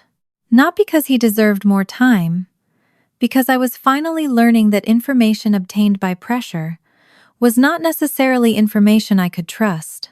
I left the park with more truth than I had arrived with, and less certainty than I wanted. At home, Abby was sitting at the dining table with a bowl of cereal, even though it was nearly 4 in the afternoon. She had one knee tucked underneath her and was reading the back of the cereal box with the concentration of a person avoiding something else. Jeremy was in the garage. I sat opposite her. My first impulse was to tell her everything. Grandpa finally admitted something. That sentence was already forming in my mouth before I noticed Abby's shoulders tighten. She asked whether this was about Grandma and Grandpa. I said yes. She stared at the cereal for a moment, then told me she did not want to hear about them right then. It was not defiance. She was tired. For weeks, almost every serious adult conversation had somehow returned to the same 4 people. Shannon, Grandma, Grandpa, me. I said okay. I meant it. Then my phone buzzed. The investigator handling the follow-up had sent a routine question about one detail in the initial reports. There was a slight difference between the wording I remembered Abby using and how one phrase had been summarized elsewhere. Nobody was accusing her of inconsistency. They simply wanted clarification if she remembered. I should have left it for the proper follow-up. Instead, still carrying the need for precision from my meeting with Dad, I looked at Abby. I asked whether she was sure Shannon had said Grandma would find the card holder at dinner, or whether Shannon had only said Grandma would find it later. The change in Abby was immediate. Her spoon stopped against the bowl. She did not look at me. The silence stretched long enough for me to hear the refrigerator motor click on. I knew that silence, not because Abby had used it before, because I had. It was the silence of someone going backward through a memory, not to remember it, but to search for the place where they might have failed the question. I had been sitting beside a river an hour earlier, furious at my father for allowing uncertainty to become my burden. Now I had carried the same burden home and placed it in front of my daughter with a bowl of cereal. I set my phone face down. I told Abby I was sorry and that she did not need to answer. She still did not look up. For several seconds, the only movement was the milk sliding off the spoon she had stopped holding level. Then she put it down. "Mom, I tried to tell you." She did not say it loudly. That made it worse. There was no accusation in the tone, no performance. It sounded like a fact she had already repeated to herself enough times that the emotion had worn smooth around the edges. I did not interrupt. Abby began with the conversation at Grandma and Grandpa's house. She had told me what she heard. I had decided she probably heard half a conversation. Then she reminded me of the afternoon she found Shannon near her backpack. She had mentioned that Aunt Shannon had been touching it. I had asked whether she saw Shannon take anything or whether Shannon might have been helping pack. I remembered the conversation only after Abby described it. At the time, it had barely registered. Then there were the missing things. The transit card. Saturn. Each time Abby became certain something was not where she had left it, I searched for another explanation before I searched for the possibility that somebody was deliberately moving it. I had never called her a liar. That distinction suddenly seemed pathetic. A child did not need to hear the word liar if every conversation taught her that her memory required more proof than everyone else's explanation. Abby traced one finger through a drop of milk on the table. She said that after a while, she started deciding whether something was important enough to tell me before she said it. If it was small, she kept it to herself. If she was not absolutely sure, she kept it to herself. If it involved Shannon, she tried to remember every detail first because she thought I would ask. I wanted to defend myself. The defense came automatically. I had been trying to be fair. I had been trying not to accuse my sister based on a child's incomplete impression. I had been trying to teach Abby that certainty mattered. Every one of those things was true. None of them belonged in that moment. Intent was becoming another place adults hid when impact hurt too much to look at. So I let the defense die before it reached my mouth. I moved my hands away from the phone. I made you carry the uncertainty so I wouldn't have to. Abby looked up then. Her eyes were dry. That almost hurt more. I apologized for asking her to prove safety before I was willing to create it. I apologized for repeatedly choosing the least frightening explanation because it was easier for me to live with. I did not ask her to forgive me. I did not tell her I had done my best. Children should not have to comfort adults for admitting they failed them. Abby sat with the apology for a while. Then she asked a question so simple that all the complicated language I had been learning from therapists and advocates became unnecessary. If she told me somebody made her scared, could she stop being around that person while I figured out what happened? I said yes. Not because every fear automatically proved wrongdoing, because safety did not have to wait for a verdict. I could separate her from the situation first and investigate afterward. Abby nodded slowly. Then she asked whether that meant she could never see Grandma again. The question surprised me enough that I had to pause. Part of me wanted to say yes. Mom's choices were beginning to look worse each week. She had defended Shannon before asking whether Abby was hurt. She had given me a false timeline about 2002. Whatever Dad still had not told me was serious enough that Mom had used it against him when they started blaming each other. But Abby was 10. It was not her job to decide a permanent family policy while she was still sleeping with her bedroom door open because closed doors bothered her after Shannon restrained her. I told her she did not need to decide that now. For the present, she would not be alone with Grandma. There would be no unsupervised visits, no pickups, no situations where Abby had to manage an adult's feelings in exchange for access. The future could wait. Abby seemed relieved that I had not asked her to choose. She carried her bowl to the sink. She did not hug me. I was grateful for that too. A hug at that moment would have allowed me to imagine the wound had closed because I finally said the right thing. It had not. Trust does not repair itself in the same moment it is correctly named. For the next several days, Abby tested the new rule in small ways. Not deliberately, as far as I could tell. She said she did not want to answer one of my questions and watched what I did. I stopped asking. She told Jeremy she wanted her bedroom door open at night. He left it open without explaining why that was safer or less safe. She corrected me about where she had placed a book, then added, I think, almost apologetically. I did not make the uncertainty the center of the conversation. Each small response seemed almost embarrassingly ordinary. That was the point. Children learn safety through repetition, long before they believe promises. Shannon, meanwhile, tried to create one more negotiation. The message did not come as a midnight rant or a stream of missed calls. It was too controlled for that. A carefully worded communication was relayed through the proper channel after her attorney became involved. Shannon described herself as having reacted badly to what she believed was Abby taking property. She regretted scaring her niece. She wanted the family to consider counseling. The wording avoided the parts that mattered. She had not merely reacted. She had restrained Abby. She had not simply scared her. She had put a hand over her mouth while ordering her to deny what she saw. And buried inside the suggestion of family counseling was the condition that made the whole thing recognizable. If I would clarify to investigators that the event had been a misunderstanding, Shannon was willing to work on repairing the relationship. For most of my life, that kind of offer would have pulled me into discussion. What if we could resolve this privately? What if the family could heal? What if legal consequences made everything worse? What if Shannon lost too much? The questions still came. I just stopped treating them as commands. I did not reply to Shannon directly. Anything relevant to the case stayed in the appropriate channel. I would not change what I had personally seen. I would not ask Abby to soften what she remembered. And I would not trade safety for the appearance of reconciliation. The strange thing was that refusing to negotiate did not make me feel powerful. It made me feel quiet. I had spent so much of my life explaining myself that silence felt almost like a new skill.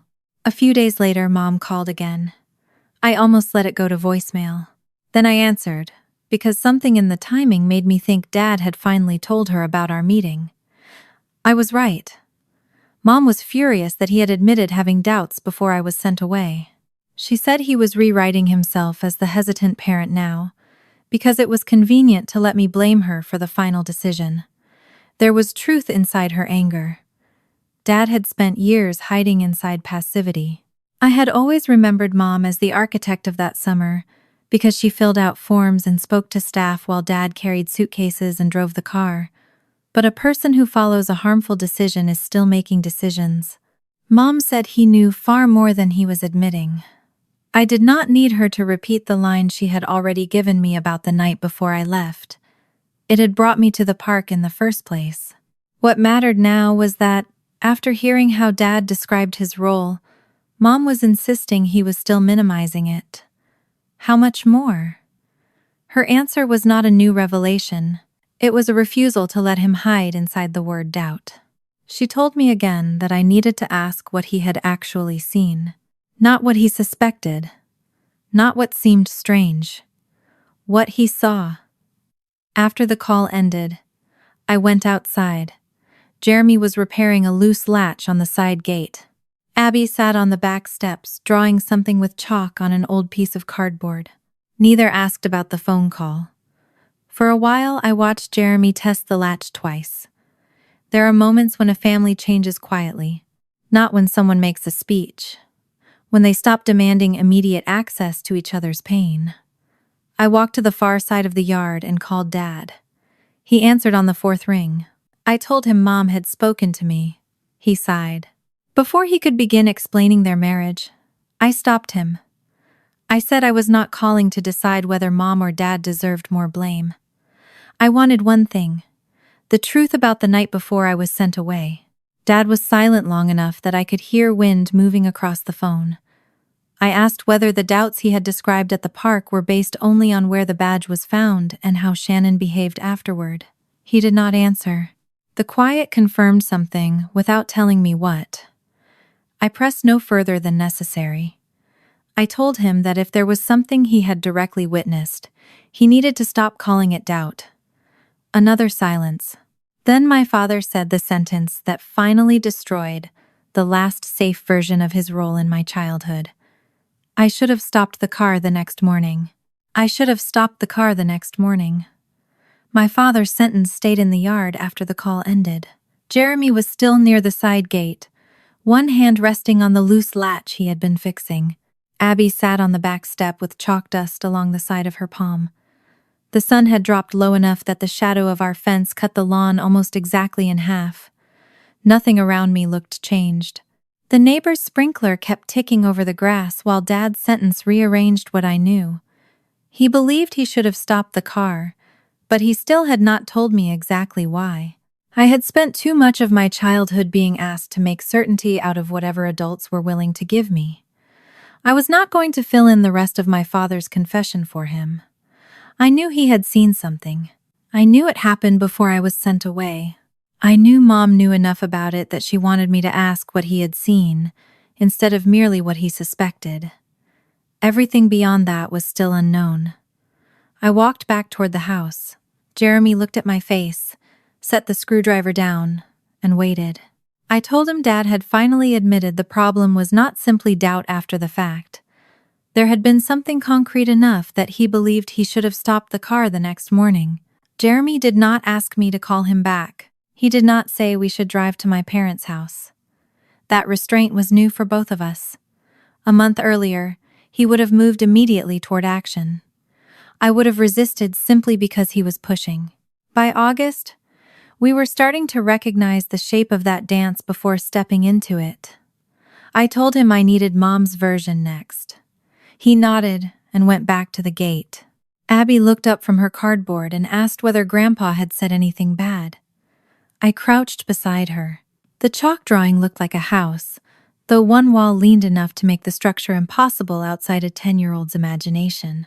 I told her Grandpa had remembered something important about when I was a teenager, but I was still figuring out what it meant. That was all. She accepted it. For once, I did not confuse honesty with giving a child every detail I possessed. Mom agreed to see me 2 days later. We did not return to the diner. She suggested her house. I refused. Not dramatically. I simply said I wanted neutral ground. We met in a shaded area of a public garden near downtown, where benches sat far enough apart that people could talk without feeling watched. Mom arrived early. I saw her before she saw me, sitting perfectly upright, with both hands folded over her purse. For 24 years, I had thought of her as the person who knew exactly what had happened that summer. That belief had survived longer than almost anything else. Even after I stopped agreeing with her interpretation, I still assumed she possessed certainty. Now, I was starting to understand that certainty might have been something she constructed after the facts became inconvenient. I sat beside her. I did not tell her what Dad had said about stopping the car. I asked whether she knew before I left for the residential program that the final badge incident might not have happened the way the family claimed.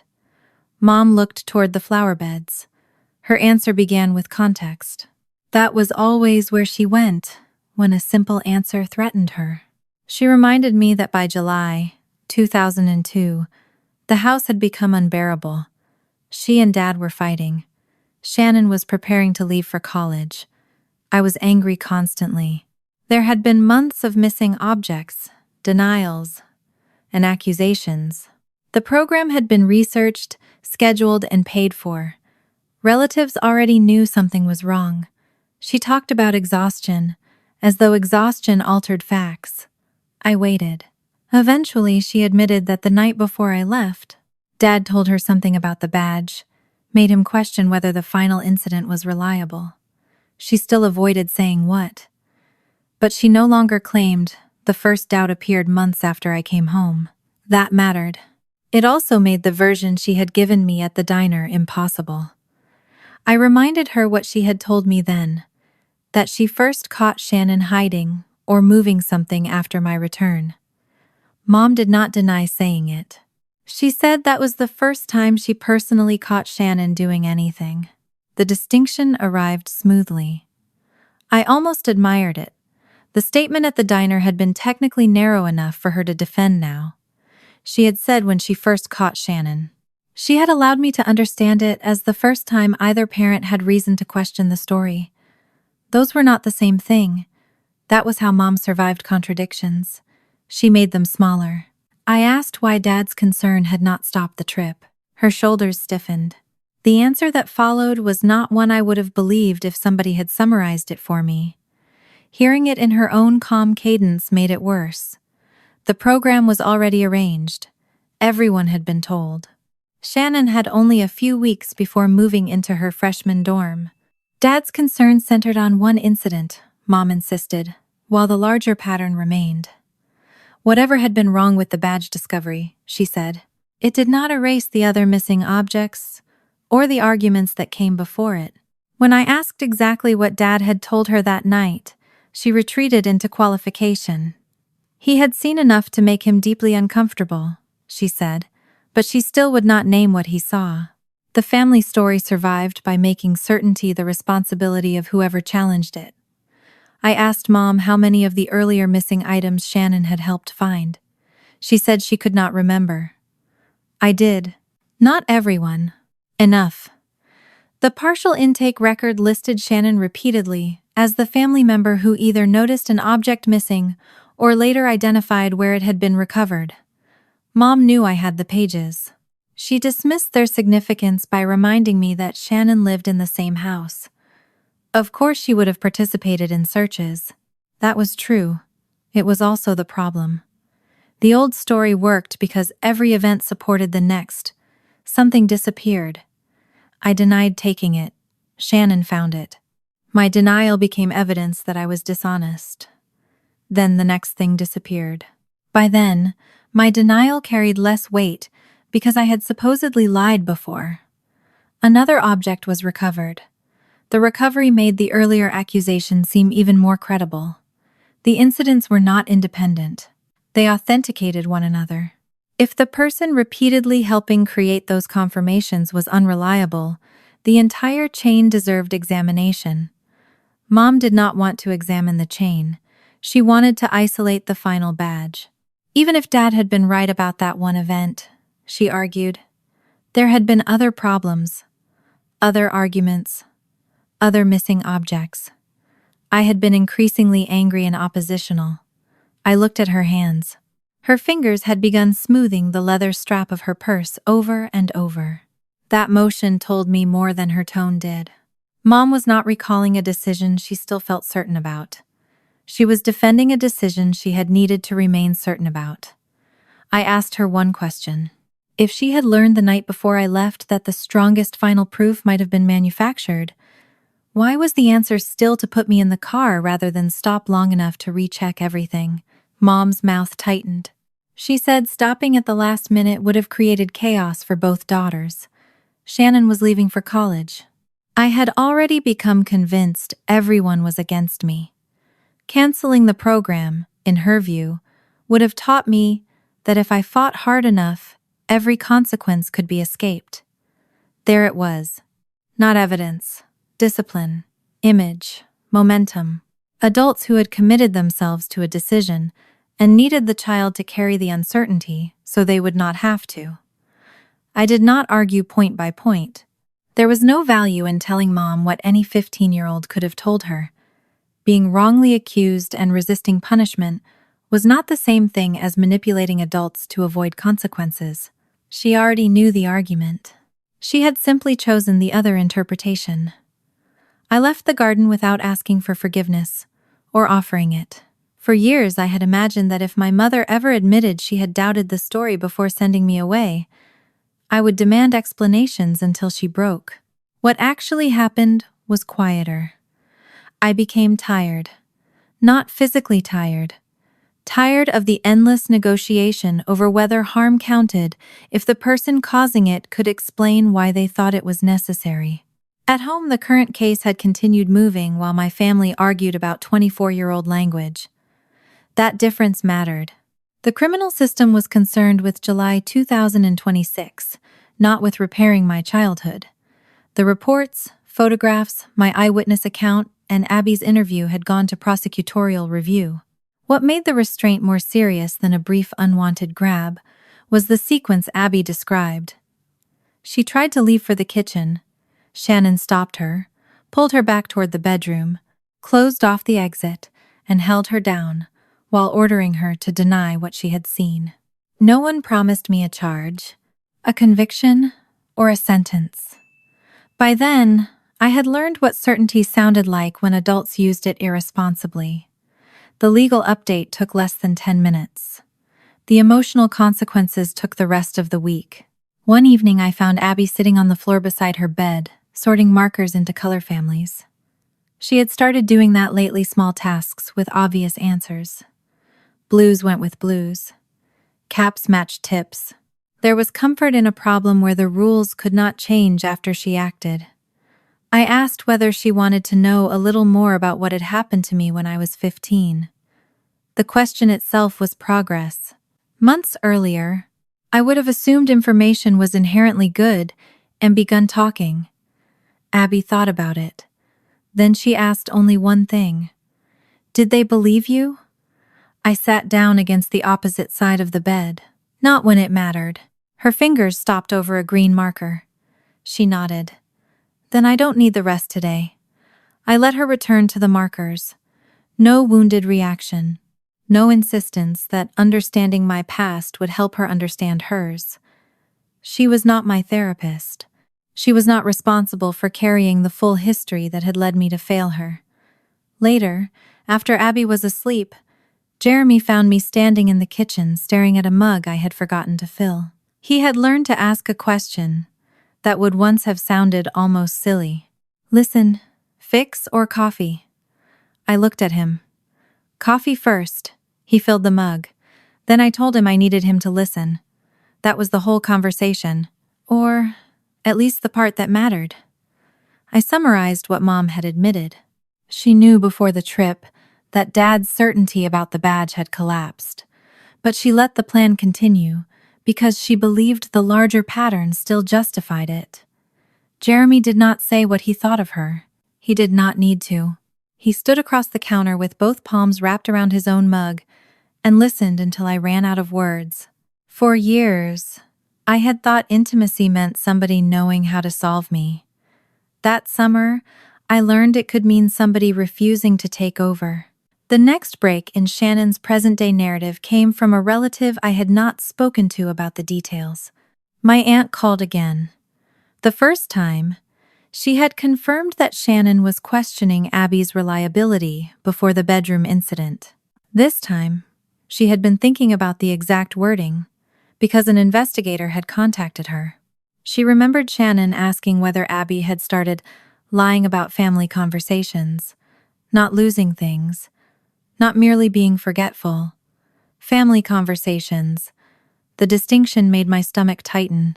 That phrase placed Shannon's concern directly after Abby overheard Mom and Dad near the laundry room. My aunt also remembered telling Shannon that children often misunderstood fragments of adult conversations. Shannon had apparently agreed, then added that Abby had a habit of turning bits and pieces into stories. This was before the card holder, before the assault, before there was any reason for Shannon to defend herself against an accusation. I asked my aunt to tell the investigator exactly what she remembered, and no more. She said she already had. I ended the call and wrote the date into the chronology I kept for myself. I did not need 5 more relatives confirming the same thing. One corroborated timing point was enough to change the structure. Shannon had not begun undermining Abby because the child caught her with the card holder. She had begun because Abby overheard something about 2002. That did not yet tell me what Shannon feared Abby knew. A 10-year-old had heard a fragment. Grandpa said he had told Grandma what he saw. Grandma said I still did not know they knew before I left. Shannon had appeared and asked how long Abby had been listening. Then she started preparing everyone to distrust what Abby might say. The logic was becoming difficult to avoid. Still, I was careful. Difficult to avoid was not the same as proven. The old part of me wanted a document with the answer printed in black ink. That part had been trained to believe truth became real only when an authority stamped it. I was trying to unlearn that, without swinging to the opposite extreme. The current case gave me an example of how. A few days after my aunt's interview, I received an update about the position Shannon was taking through counsel. She was still characterizing the July incident as an attempt to stop Abby after discovering her with property that did not belong to her. The exact wording mattered less than the structure. According to Shannon's account, Abby had taken something. Abby became upset when confronted. Abby attempted to run. Shannon restrained her because of that behavior. It was cleaner than what I had witnessed. It also made Mom's card holder essential. Without the idea that Abby was already behaving wrongfully, Shannon had no innocent framework for why she needed to hold a 10-year-old down. I sat at my desk rereading the summary until the mechanism became visible. If the card holder had been found in Abby's backpack, Shannon could use the accusation to explain why she restrained her. Later, the same incident could be remembered whenever Abby said something inconvenient. That was the closed system I had lived inside at 15. Once a family accepted that a child took things and lied, each new denial could be fed back into the same story. Shannon did not need to prove Abby lied about the family conversation. She only needed to make her look like the kind of child people could imagine lying about it. I went upstairs after midnight and stopped outside Abby's room. Her door was open, as she still preferred it. The desk lamp was off. Her backpack sat on the chair, zipped. I remembered the photograph she had taken weeks earlier, so she would know the next morning where she had left her things. At the time, I thought my daughter was documenting objects. Now, I understood she had been trying to preserve her own credibility. I stood there listening to her breathe. The secret from 2002 was still not complete. Dad had not yet told me what he actually saw. Mom had admitted enough to prove that the family's certainty had cracked before they sent me away, but not enough to explain what Shannon had done. I did not yet know which of them had crossed which line first, but I finally understood the present. My sister had not merely been trying to hide an old secret from Abby. She had been trying to give my daughter a past that would make nobody believe her when she told it. Once I understood what Shannon had been trying to build around Abby, I stopped asking my daughter to help me solve it. That sounds obvious now. At the time, it required discipline. There were still things Abby might remember that I desperately wanted to know. I wanted the exact words she had heard at my parents' house. I wanted to know where Shannon had been standing, how quickly she had appeared in the hallway, whether she had seemed frightened or angry. I wanted to know whether Mom and Dad had mentioned the parking badge before Abby walked in. Every unanswered detail looked like an empty box waiting to be filled. But Abby was not an archive. She was 10. The professionals working with Abby had already taught me the difference between allowing memory to surface and treating a child like a witness whose value depended on producing another clue. Instead of questioning her again, I wrote down the dates I already had. The overheard conversation, Shannon's first questions about it, the missing objects, the warnings to relatives about Abby's stories, and finally Mom's card holder, moving toward the backpack before I came home at 4:17. The order did most of the work. Shannon had begun questioning Abby's credibility after the conversation at my parents' house, and before Abby possessed anything that could reasonably be called evidence against her. The objects came afterward. The stories came afterward. The planned cardholder discovery came afterward. Whatever Abby had overheard, Shannon had believed it dangerous enough to prepare for the possibility that my daughter might repeat it. That realization changed something important. I no longer needed Abby to remember every word perfectly in order to understand why the pattern mattered. A child could forget a sentence. A child could confuse whether someone stood beside a door or inside it. A child could remember a word wrong. Chronology was less fragile. Shannon's actions had their own timeline. For years, I had thought truth depended on memory surviving intact. Now, I was learning that sometimes behavior left a shape around the missing pieces. A few days later, Abby supplied one of those pieces without being asked. We were sorting clean laundry on my bed. She had reached the stage of childhood, where folding clothes seemed to her like an unreasonable adult conspiracy. So she mostly turned shirts right side out while I handled everything requiring corners. She was holding one of Jeremy's work shirts when she asked what Grandpa's parking badge had looked like. My hand stopped over a towel. I asked why she was wondering. Abby shrugged. She had heard me mention the badge once after my conversation with Dad. I had not explained the old incident in detail, and she had not shown any interest then. Now she said she thought Grandma and Grandpa had used that word during the conversation she overheard. Badge. I waited. Abby kept turning one of Jeremy's sleeves through itself. She could not remember the entire exchange. Grandpa had said something about having told Grandma what he saw. Grandma had said I still did not know they knew before I left. Somewhere around those sentences, one of them had referred to the badge and the night before. She was not sure who had said which phrase. A month earlier, that uncertainty would have made me begin testing possibilities. Was she sure it was badge? Could they have said bag? Did she remember whether Grandma or Grandpa mentioned the night before? I asked none of those questions. I told her to keep going, only if she wanted. She turned the shirt over in her lap. What she remembered clearly was Shannon appearing in the doorway. Until then, Abby had described my sister as arriving in the hallway and changing the subject. This time she remembered one additional detail, not because I pulled it out of her, but because we had been talking about doors. Shannon had stood there looking at her. Then she asked, "How long were you standing there?" Abby had not understood the question as threatening. Why would she?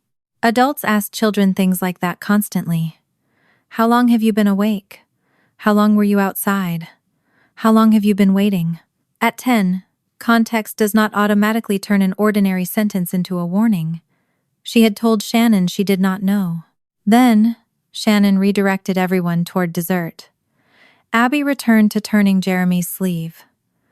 I continued folding the towel. Neither of us treated the moment like a revelation. But later, alone, I understood why that sentence mattered. Shannon had not asked what Abby heard first. She asked how long she had been there. She was measuring exposure. I still did not know exactly what my parents had said before Abby arrived. I did not know what Shannon feared had escaped that room, but the old secret was no longer attached vaguely to something before Mom left. It was connected to the badge. And the night before my parents put me in that car, Jeremy took that news badly. Not because he doubted Abby, because it reduced his remaining patience with my father to almost nothing. He had tolerated Stanley's partial admissions because I asked him to. He had watched Dad describe direct knowledge as doubt, then retreat whenever the questions became specific. Now Jeremy wanted me to stop letting my father control the pace. His first instinct was to go see Stanley himself, not threaten him. Jeremy was not that kind of man. But he wanted to stand in front of him and force the question into the open. "What did you see?" I said no. Jeremy was pacing near the kitchen counter at the time. He stopped. Months earlier, that would have been the beginning of our familiar argument. He would have pushed harder because he thought urgency justified pressure. I would have resisted because pressure made me feel as though he were taking control of something that belonged to me. This time, he caught himself before we repeated it. The muscles in his shoulders loosened slowly. He asked what I actually needed from him. That question had become one of the quiet repairs in our marriage. I told him I needed him to stay with Abby when the time came for me to sit in a room with my parents and Shannon. I did not want our daughter anywhere near that conversation. I did not want Jeremy there either. Not because he had done anything wrong, but because the moment he entered, Mom and Shannon could make the discussion about his influence over me. For once, I wanted my family to face me without being able to explain me through somebody else. Jeremy accepted that. No argument. No demand that I prove he was right to stay away. That evening, the three of us ate pizza in the living room because nobody felt like clearing the dining table. Jeremy and I had spent too much of dinner talking around scheduling who would be home when Abby had therapy, whether a meeting with my parents could happen without disrupting her week. Abby paid almost no attention. Then she opened the pizza box and stared at the empty space where the last slice had been. She looked at me, then at Jeremy. His face answered before he did. Abby pointed at him. Case solved. Dad ate it. Jeremy lowered his head in surrender. I laughed hard enough that I had to put my glass down. It lasted maybe 15 seconds. Nothing about the criminal case was funny. Nothing about my childhood was funny. The pizza was. That difference mattered. The fact that our house could contain something ridiculous without every sentence leading back to Shannon felt almost rebellious. The next person to try to turn truth into a transaction was Dad. He asked to see me again. This time I agreed to a short meeting near my workplace after my shift. I was careful not to bring Abby. Jeremy picked her up and took her home. Dad arrived early and stood beside his truck rather than sitting inside it. September light had begun changing, sharper than July, with evenings that cooled before the sun fully disappeared. He did not waste time defending Mom. Instead, he asked about Abby. I told him she was safe. He asked whether she still talked about him. That question made me look at him differently. For weeks, Dad had not seen Abby. He had not been permitted to call her directly. I knew the separation hurt him, but pain did not automatically create entitlement. He asked whether telling me everything would change that. Not in those exact words. Dad rarely made exchanges sound like exchanges. He framed it as hope. If he finally explained the whole situation, perhaps there could eventually be a path back to being Grandpa. I understood the longing. I refused the bargain. I told him the truth. About 2002, and access to Abby were separate things. If he knew something, he needed to tell me because it was true, not because he expected a grandchild in return. Dad's expression changed in a way I had never seen when I was younger. He looked almost embarrassed, not offended, caught using a habit he had not realized was a habit. Our family had always treated information as currency. Confession bought forgiveness. Silence bought peace. Agreement bought belonging. If you gave the correct thing, you were supposed to receive the corresponding relationship. I was done with those exchanges. Dad did not argue. Instead, he told me there was one part of the night before I left that Mom did not understand he still remembered so clearly. He stopped there. I could have demanded the rest. I did not. He said he wanted to tell me before the family conversation we had been discussing. I asked, why wait? His answer was that once he said it in front of Mom and Shannon, nobody would be able to claim later that he had told each of us something different. That was the first thing Dad had done in months. That felt less like avoidance and more like preparation to stop avoiding. It still did not earn him access to Abby. He seemed to understand that. The idea of getting the adults into one room came from Mom. What she eventually arranged was a private meeting at a counseling center with a neutral facilitator whose job was simply to keep 4 adults from talking over one another. It was separate from the criminal case. No Abby, no Jeremy, no promise of reconciliation, and no request that I alter my police statement. I agreed because I wanted everyone to hear the same version at the same time. Shannon attended despite having counsel in the pending case. I could only infer why, but by then I had watched her manage people one at a time. One version for Mom, another for Dad, softer concerns for relatives. Bringing those audiences together threatened an arrangement that had protected her for years. In the week before it, her method became visible because it began breaking down. Mom called me frustrated that Shannon had told her Dad remembered almost nothing from 2002 and was now exaggerating because he wanted me to forgive him. Dad, separately, said Shannon had suggested Mom was reconstructing the whole summer because she was terrified I would blame her. Neither description matched what Shannon had implied to me through the channels she still used. In her version, both my parents had become unreliable under stress. Jeremy had been feeding my suspicions for years, and I was connecting unrelated childhood events to one terrible moment with Abby. 3 audiences. 3 slightly adjusted stories. For most of my life, those versions might never have touched. Now they did.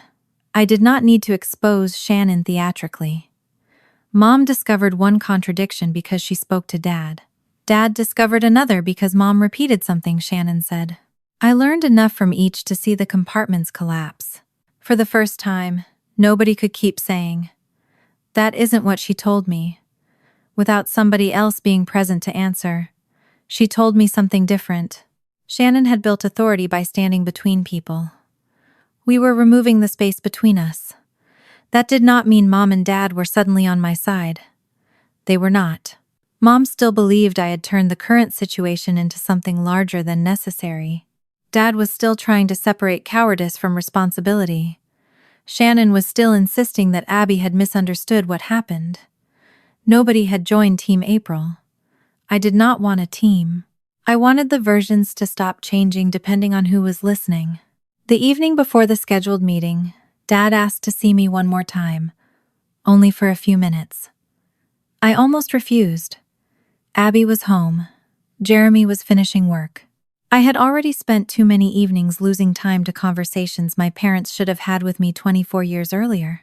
Then Dad said he wanted to tell me the part he had promised before he had to say it in front of Shannon. I met him in the parking lot of a small grocery store, less than 10 minutes from my house. The sky was already dimming. Dad stood beside his truck with his hands in the pockets of his jacket. The wind had picked up enough to move dry leaves along the edge of the pavement in short, scraping bursts. He looked at me for several seconds before speaking. No build-up, no explanation of how difficult the memory was. I saw her put it in your room. The traffic behind me seemed to grow louder. I knew what he meant. Still, I made him name it. The badge? Dad nodded. That was the first time anyone had crossed the line from suspicion to eyewitness fact. Not the records, not Mom's careful language, not a pattern I reconstructed. My father. He had seen Shannon put his missing employee badge into my room the night before I was sent away. I looked at his hands. Those same hands had loaded my duffel into the car the next morning. For weeks, Dad had described himself as uncertain. He had not been uncertain about the badge. He had been uncertain about what to do with what he knew. Those were entirely different things. I asked whether he confronted Shannon that night. He said yes. He did not tell me the full conversation yet. He said he would give the complete sequence tomorrow, in the room with Mom and Shannon, where neither could later claim he had changed his version. I let that stand. There was only one fact I needed before I walked away. Mom. All these weeks, she had admitted Dad told her something was wrong. She had admitted knowing the final incident was not clean, but her language had always left room between suspicion and certainty. She could still say Dad had only raised concerns. She could still claim nobody had told her Shannon had actually planted the badge. I needed that room closed. I looked at my father across the narrow strip of asphalt between us. Did Mom know before she put me in that car? Dad's face folded slightly around the eyes. He did not look toward his truck. He did not ask me to understand. I told her that night. The next afternoon, I walked into the counseling center already knowing one fact none of the other 3 people in that room could take back. My father had seen Shannon put his employee parking badge in my bedroom the night before my parents sent me away. And he had told my mother that same night. I brought no folder, only a bottle of water and my own memory. 4 upholstered chairs faced one another around a low table, with a 5th for the facilitator. She reminded us that the meeting was separate from the criminal case and carried no requirement that anyone reconcile. Abby and Jeremy were not there. For most of my life, family conversations had ended only after someone softened enough to restore the appearance of peace. This room did not require that from me. Mom sat with her purse tucked beside her ankle.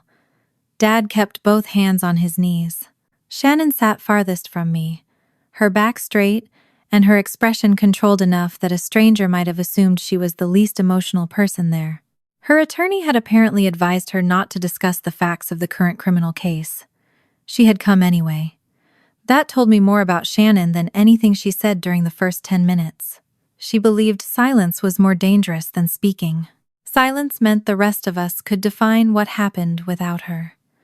Shannon had spent too many years believing that the person who explained first usually won. She began by describing the July incident as a terrible misunderstanding that had spiraled because everyone was frightened. She did not say she had held Abby down. She did not say she had covered her mouth. She did not say she had been putting Mom's card holder into Abby's backpack. She talked about stress, confusion, and family history.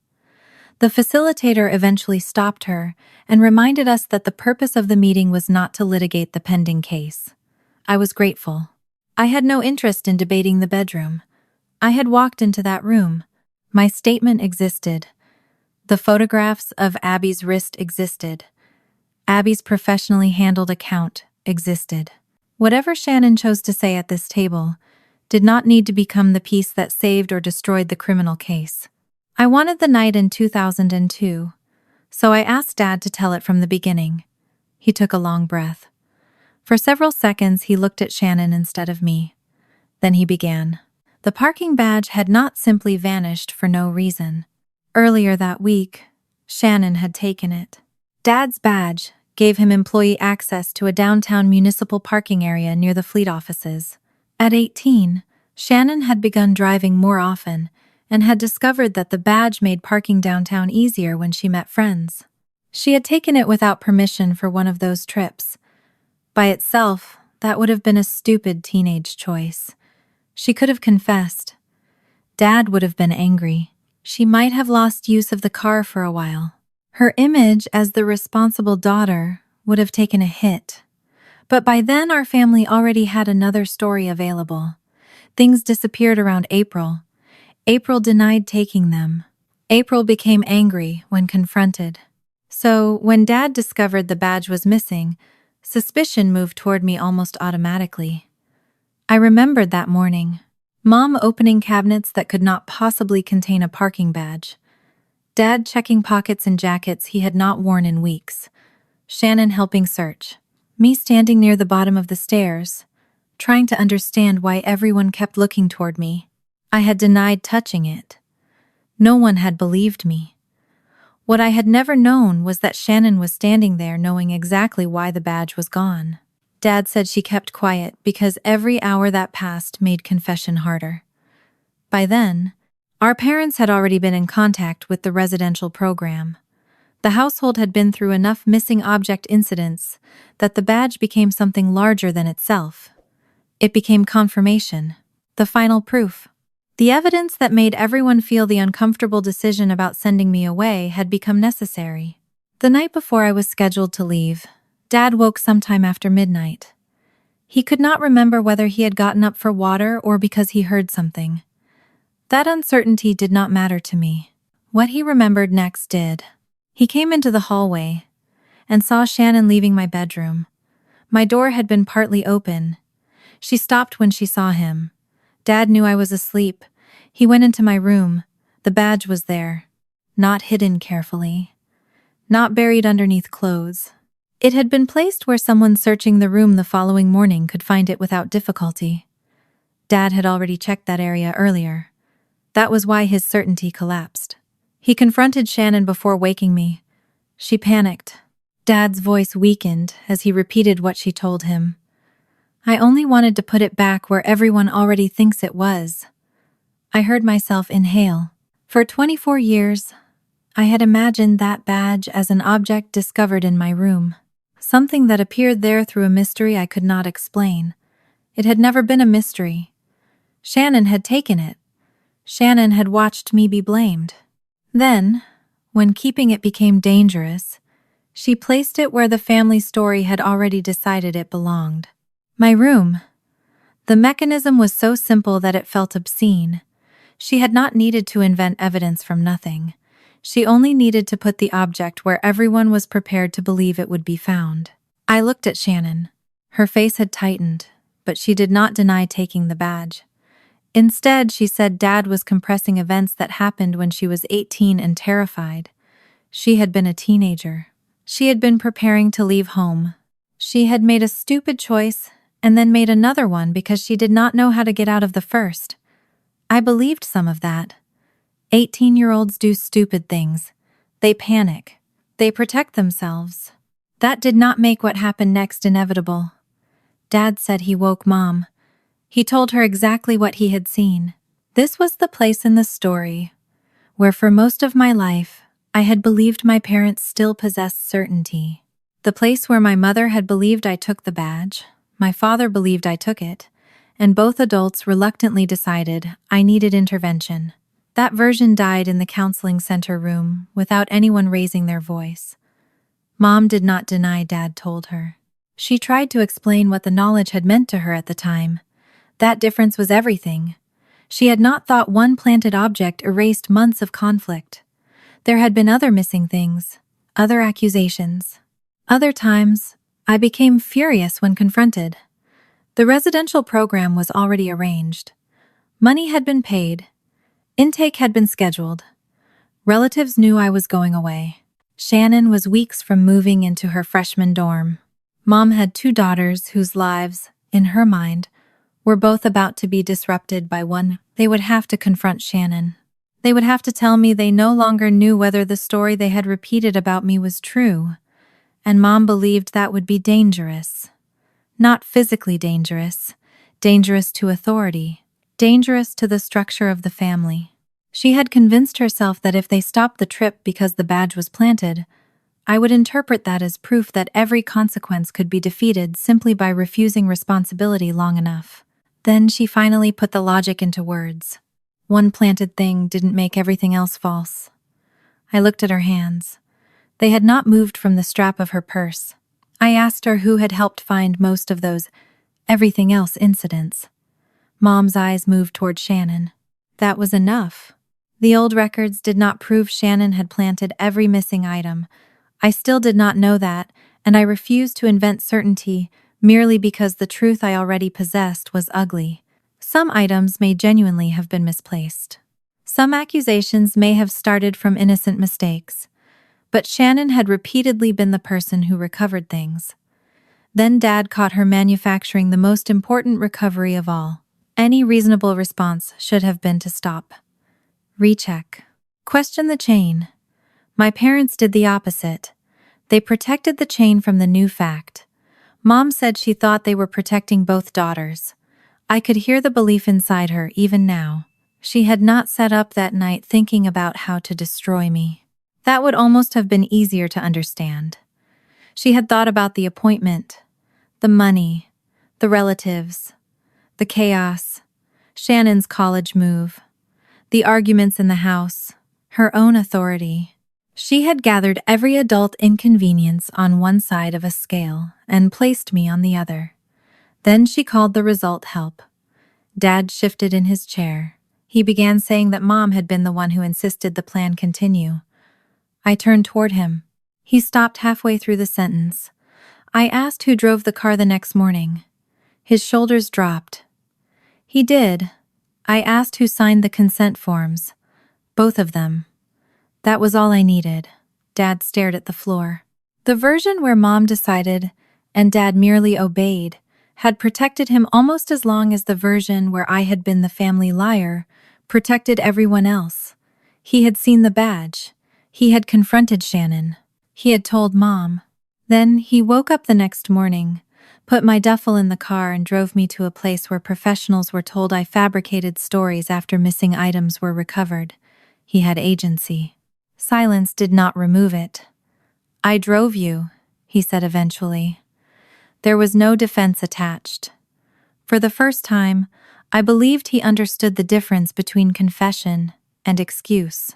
I did not forgive him. Understanding is not forgiveness. Accountability is not reconciliation.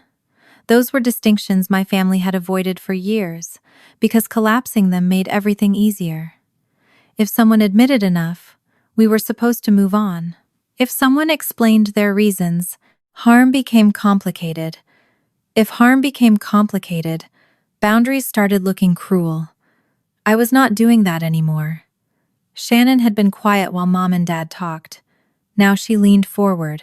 She said everyone was turning one stupid decision she made at 18 into the explanation for an entire childhood. She had been scared. She had taken the badge without permission, yes.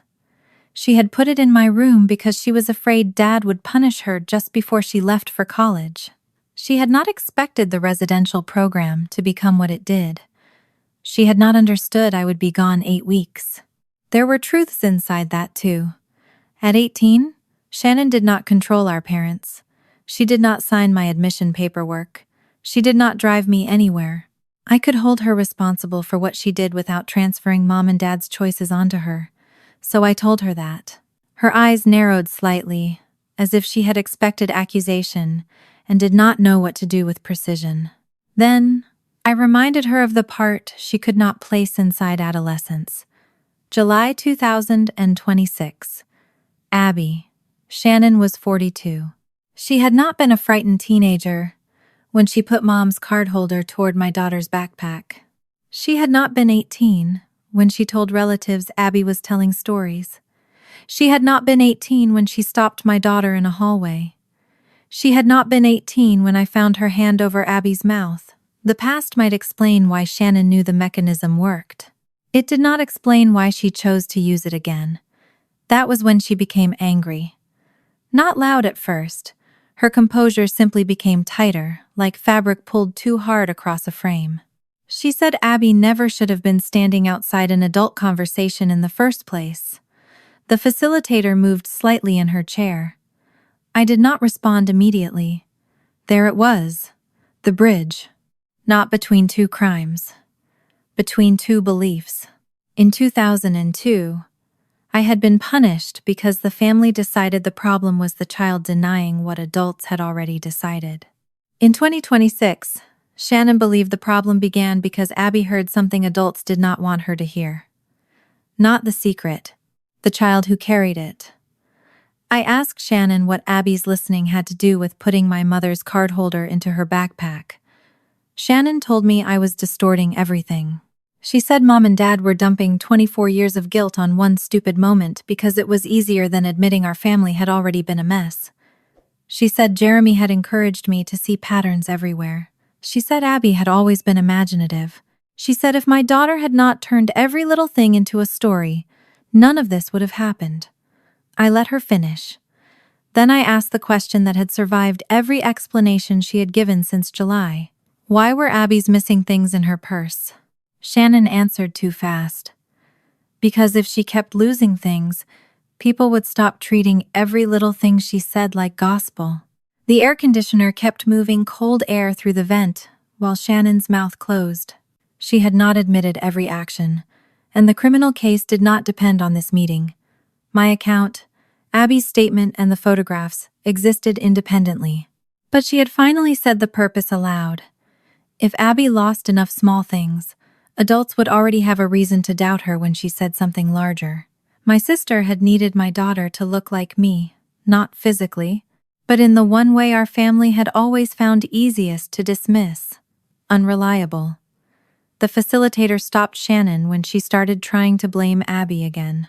She reminded everyone that a 10-year-old was not present to defend herself and would not be made responsible for the choices of adults in the room. Shannon leaned back. The controlled version of her was gone now. What remained was not a monster. It was more familiar than that. A woman furious that the explanations which had protected her for years had stopped working. Mom began crying quietly. I heard it before I looked at her. Once, tears from my mother would have changed what I did next. Her pain would have become another variable I had to manage. I would have softened a boundary, delayed a decision, found language that made the truth easier for her to hear. I did not enjoy watching her cry. I simply stopped treating her pain as authority. She asked whether there was some way to keep what happened in the room from making the current case worse. Then she asked the question I had been expecting since July. Would I tell the prosecutor that the family had addressed the underlying problem? The phrasing was careful. She did not ask me to lie. She asked me to reinterpret. That was how our family had always survived. The facts could remain, only their meaning had to change. Dad looked at me but said nothing. For once, he did not join the request. Shannon did. She told me the criminal case could destroy her life. A felony could follow her for years. The consequences could be far larger than what she had intended when she tried to stop Abby from running out of the room. I believed that too. Consequences could become larger than intention. I had known that since I was 15. I told them I would not ask Abby to change a word. I would not change the factual account of what I personally witnessed. And I would not call the prosecutor to say a family conversation had transformed restraint into a misunderstanding. I also told them I would not demand a particular punishment. That was not my role. For once, I did not need to control both sides. I did not need to save Shannon. I did not need to sentence her. I needed to stop editing reality so everybody else could live with it. The meeting ended without reconciliation. Mom tried to touch my arm near the door. I moved just enough that her hand never landed. Dad did not ask when he could see Abby. Shannon left first. The facilitator remained behind long enough to make sure none of us followed one another into the parking lot. I sat in my car for several minutes before turning the engine on. My hands were steady. That surprised me. I had imagined learning the full truth about 2002 would make me feel 15 again. Instead, I felt 39, a wife, a mother, a woman who could look at the child she had been without becoming her. That night, Jeremy did not ask for a full transcript of the meeting. I told him the pieces that mattered. Dad had seen Shannon plant the badge. Mom had known before I left. They sent me anyway. Shannon had finally admitted, in the middle of defending herself, why Abby's missing things mattered. Jeremy sat beside me on the couch until the house became quiet. Neither of us tried to decide what I should feel. 2 days later, I received an update through the victim advocate. Shannon's defense had reached out to the prosecutor about whether the current case might be resolved through a plea rather than trial. No agreement existed yet. No sentence had been promised. The prosecutor had made no commitment. One consideration, I was told, was whether the case could be resolved without requiring Abby to go through the uncertainty of testifying if a legally appropriate resolution could be reached. I read the message twice. For months, Shannon had been afraid of what one room full of relatives might finally believe about her. But that was not the sentence she could control least. If the case moved toward the kind of plea being discussed, there was a much shorter sentence waiting for her. One with no mother to reinterpret it, no sister to discredit, and no 10-year-old required to become perfect before anyone believed her. I knowingly restrained a 10-year-old child. The criminal case did not expand to fit everything my family had done. The truth about 2002 explained context, but the state was dealing with the 18th of July 2026. Abby tried to leave, Shannon stopped her, pulled her back, blocked the exit, held her down, and covered her mouth. I had witnessed part of it. Abby had given her own account, and the marks on her wrist had been documented. At first, the narrowness disappointed me. 24 years of my life had been reorganized around the same family mechanism, yet the law was interested in one hallway, one bedroom, and what could be proved there. Then I began to value the limit. A court did not need to validate my entire childhood for Abby to be protected in the present. The plea discussions stretched through the fall and into winter. There was no dramatic negotiation I was invited to control. The prosecutor kept me informed through the victim advocate, and my views as Abby's mother were heard, but nobody pretended I owned the decision. That mattered to me too. A younger version of myself might have wanted the opposite. I might have wanted the power to decide exactly what Shannon deserved, because so many decisions had once been made about me without my consent. Now I understood how dangerous it could be to confuse being harmed with being qualified to control every consequence. My responsibility was Abby. The state had its own. The possibility of resolving the case without trial created another problem I had not expected. Abby thought not testifying might mean nobody believed her.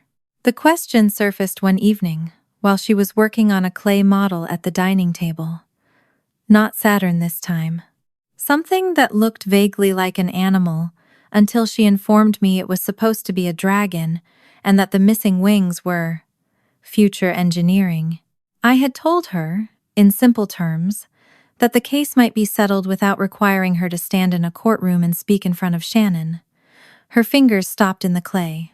She wanted to know whether that meant the adults handling the case were unsure she had told the truth. I sat beside her. This was exactly the kind of moment where too much explanation could become another burden. So I kept the answer simple. A plea was not a gift to Shannon, I told her.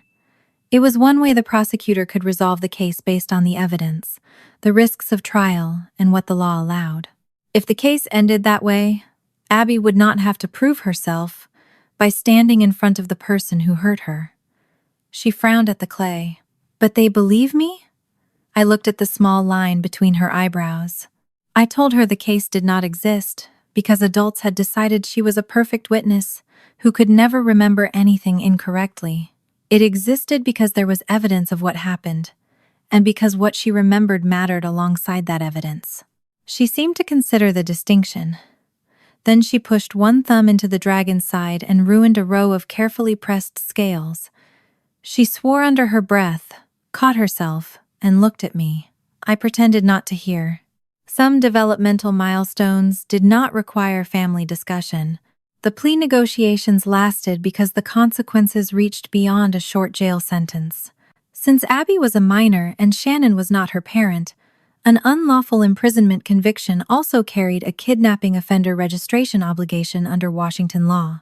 It did not make Shannon a sex offender, but it meant reporting to the county sheriff and, given her lack of a prior qualifying conviction, potentially living with that obligation for roughly 10 qualifying years. Her defense fought hard to avoid a disposition with consequences that continued after custody ended. Eventually, the evidence and trial risk narrowed the choices. By the time the plea was finalized, winter had settled over Spokane. The courthouse morning did not feel like the climax I had once imagined justice would feel like. There was slush darkening the edges of the sidewalks. People entered the building carrying wet coats, coffee cups, and folders from cases that had nothing to do with us. Security bins clattered. Someone behind me complained quietly about parking. I was grateful Abby was not there. We had decided she did not need to sit through procedure simply because procedure concerned her. The advocate agreed. There was no emotional prize in making a 10-year-old watch adults discuss the legal wording of the worst day of her summer. Jeremy stayed with her. I went because I needed to hear the outcome for myself. The hearing was much shorter than 24 years of waiting had taught me to expect. The factual basis was narrow. Shannon knowingly restrained Abby without lawful authority.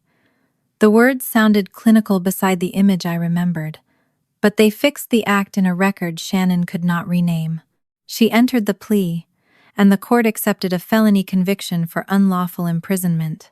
Under the criminal history assumption that had governed the negotiations, no prior qualifying record and an offender score of 0, the sentence imposed included approximately 60 days in county jail rather than the years. People sometimes imagine, when they hear the word felony. The judgment also included restrictions preventing contact with Abby, and the registration obligation followed the conviction under the applicable kidnapping offense rules. No one clapped. I did not smile. When Shannon was led away from the immediate proceeding, I noticed that my hands were resting open in my lap. I had expected them to be clenched. For months, I had thought punishment would produce some physical release, a loosening in my chest, maybe, or the satisfying collapse of tension people describe when a long fight ends. Instead, I thought about Abby's desk, the photograph, the careful placement of pencils. A felony conviction could not erase that. It could not give my daughter back the weeks when she thought an adult might move something and then convince her she had imagined it. It could not give me back the summer of 2002. The court could punish the woman Shannon was at 42. It could not go backward and protect the girl I had been at 15. For once, that limitation did not make the result meaningless. It made the rest my responsibility. Outside the courthouse, the cold caught inside my lungs. I stood beneath the overhang for a while, instead of walking immediately to my car. Wet traffic moved along the street. A woman hurried across the sidewalk with a child wearing a backpack nearly as large as he was. My phone stayed in my pocket. Jeremy knew the hearing was happening. I did not need to call and announce that we had won. There was no we won. There was Shannon had been held responsible for a provable act. There was Abby would be safer. There was, the rest of us still had to live differently. By the time I reached home, it was already getting dark. Abby was on the floor of the living room, building something out of cardboard, tape, and the accumulated debris of childhood creativity. Jeremy had moved the coffee table aside to give her room. She looked up when I came in. I took off my coat and sat beside her. I told her the case was finished in the way we had discussed. Aunt Shannon had accepted responsibility in court and would not be allowed contact with her. Abby did not ask how long the jail sentence was. She did not ask whether Shannon had cried. She did not ask whether Grandma was there. Her first question was the one that mattered to her. Does that mean she can't come here? Yes, I said. She can't come near you. Abby looked toward the hallway, not fearfully, checking. Then she nodded and returned to the cardboard in front of her. That was the first moment the legal outcome felt real to me. Not the conviction, not the sentence, not the registration requirement. My daughter understanding that someone who had frightened her no longer had automatic access to the place where she slept. Justice, translated into the language of a 10-year-old, was a person who could not come through the door. The social consequences arrived more gradually. I did not send a family message describing Shannon's conviction. I did not make a post. I did not call relatives one by one and demand apologies. The people directly connected to the situation learned what they needed to learn, and some details became impossible for Shannon to hide because legal obligations had their own reality. More important was what stopped happening. Nobody asked Shannon to pick up children. Nobody gave her spare keys. No one routed family schedules through her automatically. The relatives she had contacted before July with concerns about Abby eventually had to confront the timing for themselves. Shannon had warned them that my daughter told stories before the incident she later claimed caused those concerns. Some called me. A few apologized. One aunt said something that stayed with me. She had believed she was being cautious by not taking sides. I understood the impulse too well to punish her for admitting it. Other relatives remained loyal to Shannon. They believed the punishment was excessive, or that our family history had influenced how severely I interpreted July. I stopped trying to convert them. That was another freedom I had not expected. For years, disagreement had made me feel as though reality itself was unstable. If enough people believed another version, perhaps mine became less true. I no longer needed unanimity. Shannon's deepest social loss was quieter than public humiliation. She stopped being the person everyone trusted automatically. The role she had protected since 18 vanished one small permission at a time. No child handed over for an afternoon, no key, no request to explain what someone else really meant, no assumption that her memory settled an argument. She had spent decades protecting the authority of being the reliable one. She lost it because people finally understood what she had been willing to do to preserve it. Mom's consequence was different. I suspended her direct contact with Abby indefinitely. She did not accept that easily. Her first apologies kept arriving with explanations attached. She was sorry I felt betrayed, but she had made decisions with the information she had. She was sorry Abby had been frightened, but nobody could have predicted Shannon would go that far. She was sorry the family had become divided, but she hoped I would eventually consider how painful the separation was for everyone.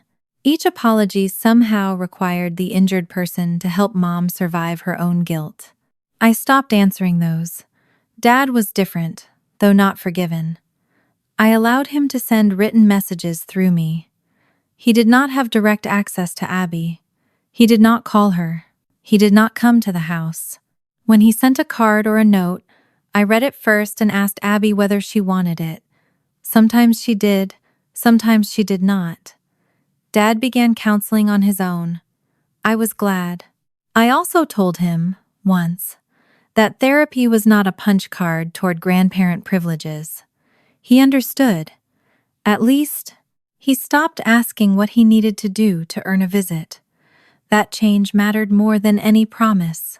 Mom and Dad's marriage became strained once Dad stopped repeating the version of 2002 she had protected for so long. I heard enough through family to know they argued about responsibility, memory, and what each had allowed the other to carry. I did not make their marriage another outcome to manage. If they stayed together, that was theirs. If they did not, that was theirs too. I was done using family stability as the measurement of whether telling the truth had been worth it. By late winter, Abby had begun leaving her backpack in more than one place again. Sometimes by the kitchen table, sometimes beside the stairs. Once in the middle of the hallway where Jeremy nearly tripped over it and announced to no one in particular that architecture apparently no longer required walkways. Abby rolled her eyes. She still checked things sometimes. Her recovery was not a straight line. There were evenings when she asked whether the back door was locked twice. Days when she became unusually upset if something small disappeared. Moments when an adult said, "Are you sure?" in an innocent context, and I watched her face close before she caught herself. Healing had not transformed her into the child she was before June. That child had believed adults automatically knew what truth looked like. The Abby emerging now was learning something more complicated. Adults could be wrong. She could be wrong. Neither fact meant she had to surrender her voice. One evening, she sat beside me at the kitchen table, while Jeremy finished something in the garage. She had been quiet for several minutes, tracing the edge of a scratch in the tabletop with her thumbnail. Then, she asked whether I still needed proof before I believed her. The question was harder than anything the prosecutor had asked me, because there was an easy answer. No. I could tell her I would always believe her. I could promise that from now on her word was enough. It would have sounded loving. It also would have been another version of the same mistake. The old system had demanded impossible proof before safety. Blind belief would only reverse the polarity without changing the structure. So, I answered carefully. For punishment, facts matter. For keeping you safe, I should have listened sooner. Abby looked at me. I explained only as much as she needed. If she said someone frightened her or made her feel unsafe, I did not need a completed investigation before creating distance. I could stop contact, stay with her, ask what happened without demanding certainty. Later, if deciding what another person had done, or what consequences they deserved, facts still mattered. She was allowed to remember imperfectly. Other people were allowed to be treated fairly. Safety did not require us to pretend those things were opposites. Abby absorbed that in silence. Her fingers stopped tracing the scratch. For a moment, I thought the question had been answered. Then she looked directly at me. What if I'm wrong next time? What if I'm wrong next time? A year earlier, I might have protected Abby with another impossible promise, that she would always know, that I would always believe every detail exactly as she remembered it. Instead, I told her what we would actually do. If she felt unsafe, she could tell me what she remembered, and I would create distance first, if distance was needed. We could sort out the facts afterward. If one detail turned out to be wrong, we would correct the detail, not turn it into a verdict on the child. She listened with her chin resting in one palm. There was no dramatic expression of relief. Children rarely respond to the most important promises by behaving as if they understand they are hearing the theme of their lives. Abby asked whether the same rule applied if she thought Jeremy was mad at her and he was actually only tired. I said yes. We could create a little space, then ask Dad whether he was mad. She considered that. Then she said that seemed fair. The question ended there. The practice of answering it took months. By early spring of 2027, the rule had become ordinary enough that we stopped naming it. Abby once mistook a substitute teacher's raised voice for anger. Another time she thought a classmate had taken a marker that later turned up under the passenger seat of our car. We checked what happened without making either mistake a statement about who she was. Jeremy misplaced his wallet, I forgot a parent's name, and a package at work landed in the wrong system location. Ordinary life was full of wrong details. That was what made what Shannon had done so destructive. She had turned ordinary human fallibility into a weapon. The summer before, whenever Abby lost something, the disappearance had become evidence about Abby. Now, an object could simply be missing. I did not realize how radical that felt until the anxiety around small mistakes began leaving our house. Not disappearing completely, leaving. There was a difference. Abby still had bad nights. Sometimes, a backpack zipper left open would make her stop in a doorway and check what was inside twice. If I moved something from her desk, I told her where I put it, instead of assuming she would find it later. Not because she needed every object frozen in place forever, but because trust was easier to rebuild when adults stopped creating unnecessary ambiguity. Her bedroom door remained open at night for months.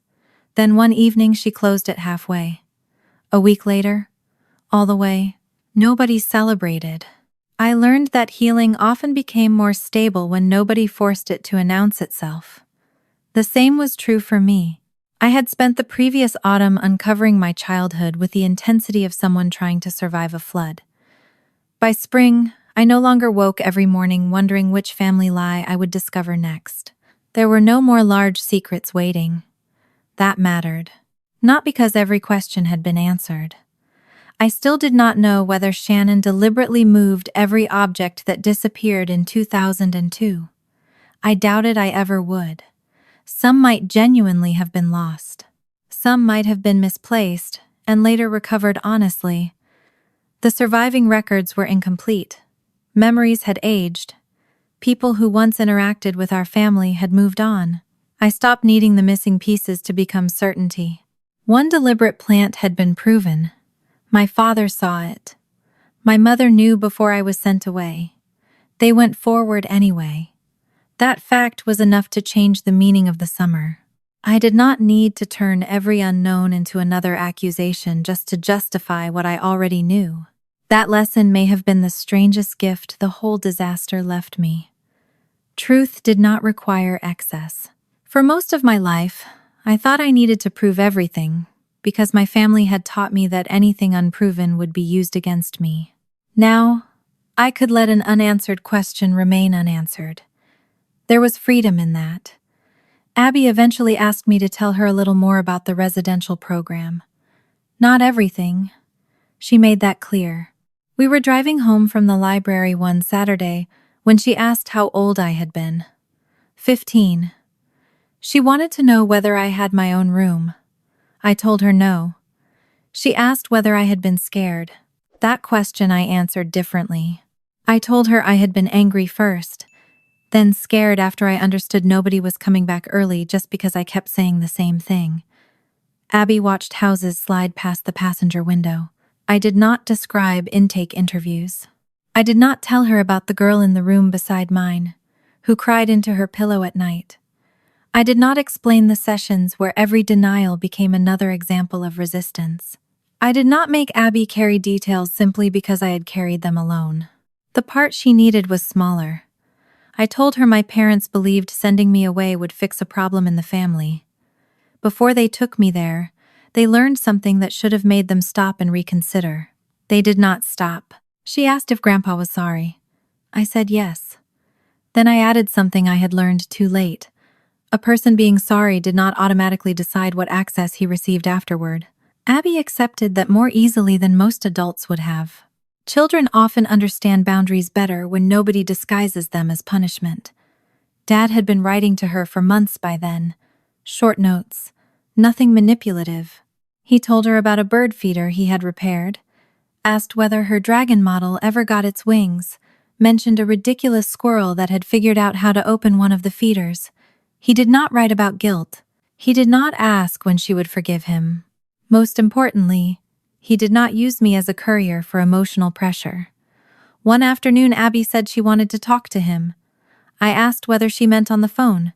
She did, so we arranged a controlled call. Jeremy stayed in the kitchen but did not hover. I remained nearby because that was the boundary Abby and I had agreed on.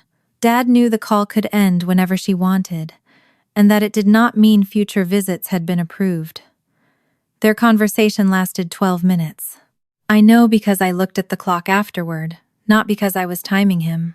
They talked mostly about ordinary things. School, the dragon, Dad's knee, the squirrel. At one point, Dad began to say he wished things were different. I watched Abby's shoulders tighten. He caught himself. He changed direction without asking her to soothe him. That mattered more to me than a perfect apology would have. When the call ended, Abby handed me the phone and went to get a snack. Dad remained on the line. He thanked me. I told him not to. The call was for Abby. If another one happened, it would happen because she wanted it, not because Dad had accumulated enough good behavior to earn a reward. He said he understood. Months earlier, I would have tested that statement. Did he really understand? Was he just saying it? Could I trust him? Instead, I watched what he did afterward. He did not ask for another call. 3 weeks later, Abby requested one. That was how trust returned when it returned at all. Not through speeches. Through people surviving limits without punishing you for having them. Mom had not reached that point. She remained outside Abby's inner circle. Her messages to me became less frequent after I stopped responding to apologies that contained explanations, but the explanations never disappeared entirely. She still believed the worst parts of what happened had grown out of circumstances rather than choices. She had made a mistake. Dad had failed to speak up. Shannon had gone too far. The family had been under stress. Each sentence preserved a tiny distance between Mom and the thing I needed her to face. She knew. Then she chose. Those were the two facts she resisted holding in the same sentence. I stopped trying to force her there. That was another difference in me. For years, I believed boundaries were incomplete, unless the person on the other side agreed they were justified. Now I understood agreement was optional. Mom could believe I was too harsh. She could believe temporary separation had become too long. She could tell relatives that I was still angry. None of those beliefs created a key to my house. None gave her unsupervised access to Abby. None made me responsible for changing her mind. Shannon remained completely outside our lives. The no-contact restriction made the most important boundary simple. There was no final apology, no letter arriving at exactly the right emotional moment, no attempt by me to meet her in a coffee shop and ask why she had done it. By spring, I did not need that scene anymore. The law had handled the conduct it could punish. Shannon was serving the legal consequences attached to her conviction, including the continuing registration obligations that would not vanish, simply because the family stopped discussing the case. The rest was distance. I had once imagined revenge as the moment a person who hurt you finally understood what they had lost. I stopped caring whether Shannon understood. Abby being safe mattered. My sister's interpretation of her own punishment did not. There were days I still became angry thinking about her. A smell, a phrase, or a misplaced object could bring back July with surprising force. I would see Abby's wrist in my mind, Shannon smoothing her blouse, the calmness with which she said my daughter made things up. Then the image would pass. I learned not to treat every return of anger as evidence I had failed to heal. Some wounds stop controlling your life long before they stopped hurting when touched. Jeremy changed too. He had always been good at taking action. He became better at waiting. Sometimes I could see the effort it cost him. If Dad disappointed me, Jeremy's first instinct still appeared in the way his shoulders tightened. If Mom sent another message full of qualifications, he still wanted to tell me what he thought I should do. More often now, he asked, listen, fix, or coffee. It became a private shorthand between us. Not a joke exactly. A permission. Some evenings I chose all three. Some evenings, none. Our marriage had spent years absorbing the friction between me and my family. I had mistaken Jeremy's frustration for a threat, because my parents trained me to believe boundaries were acts of aggression. He had mistaken urgency for help, because standing by while somebody he loved was hurt made him feel useless. Neither of us became perfect. We became easier to live honestly beside. By March, the weather in Spokane began giving us those false spring mornings where sunlight made the yard look warm until you opened the door. One Saturday, Abby decided we should make pancakes. Not because the date meant anything. No anniversary. No symbolic family breakfast. She woke up hungry and announced that cereal was depressing. Jeremy claimed he could make pancakes better than I could, which was objectively false and therefore not worth debating. I put flour on the counter. Abby cracked eggs with enough force to send part of one shell into the bowl. Jeremy tried to remove it with a fork, failed twice and finally used his fingers. The kitchen filled with ordinary mess. A dusting of flour near the mixer. A small puddle of milk. One sticky patch of batter on the handle of the refrigerator that nobody admitted touching. I reached for the measuring spoon. It was not in the drawer. I opened the second drawer. Not there. Jeremy checked beside the sink. Abby looked underneath a dish towel. For 1 second, the old reflex rose inside me so smoothly that I almost did not recognize it. I looked at Abby. The question formed, "Are you sure you put it back?" The words reached the back of my throat. Then I saw the picture from the year before. Not the bedroom floor. Something earlier. Abby's desk. Her pencils arranged carefully. Her transit card placed where she could photograph it. A 10-year-old trying to create a record because she had learned that being certain was not enough, unless she could prove certainty later. The question disappeared. I closed the drawer. "Okay," I said. "Let's look." Nobody reacted. Abby checked the utensil crock. Jeremy opened a cabinet, and I looked in the dishwasher. The spoon was simply missing, and the search began without anyone becoming a suspect. We looked for maybe 3 minutes. Then Jeremy opened the flour canister. The measuring spoon was sitting inside. He stared at it. A small amount of flour coated the handle. I remembered him baking biscuits several days earlier. Instead of using a separate scoop, he had apparently measured directly from the canister and left the spoon inside. Abby saw it at the same time I did. She grinned. So I was wrong. Yep. That was all. One wrong memory. No verdict attached. Abby glanced at Jeremy. Should I take a picture of where the spoon is for Dad next time? Jeremy put one hand against his chest, as if deeply wounded, and announced that he was living under hostile kitchen management. I laughed. Abby laughed. Then she took the spoon from him, knocked the excess flour back into the canister, and returned to the pancake batter. The moment lasted less than a minute. No one apologized. No one defended a memory. No one changed the subject because an uncomfortable truth had entered the room. Jeremy had put the spoon somewhere strange. Abby had remembered something incorrectly. We found the object. Breakfast continued.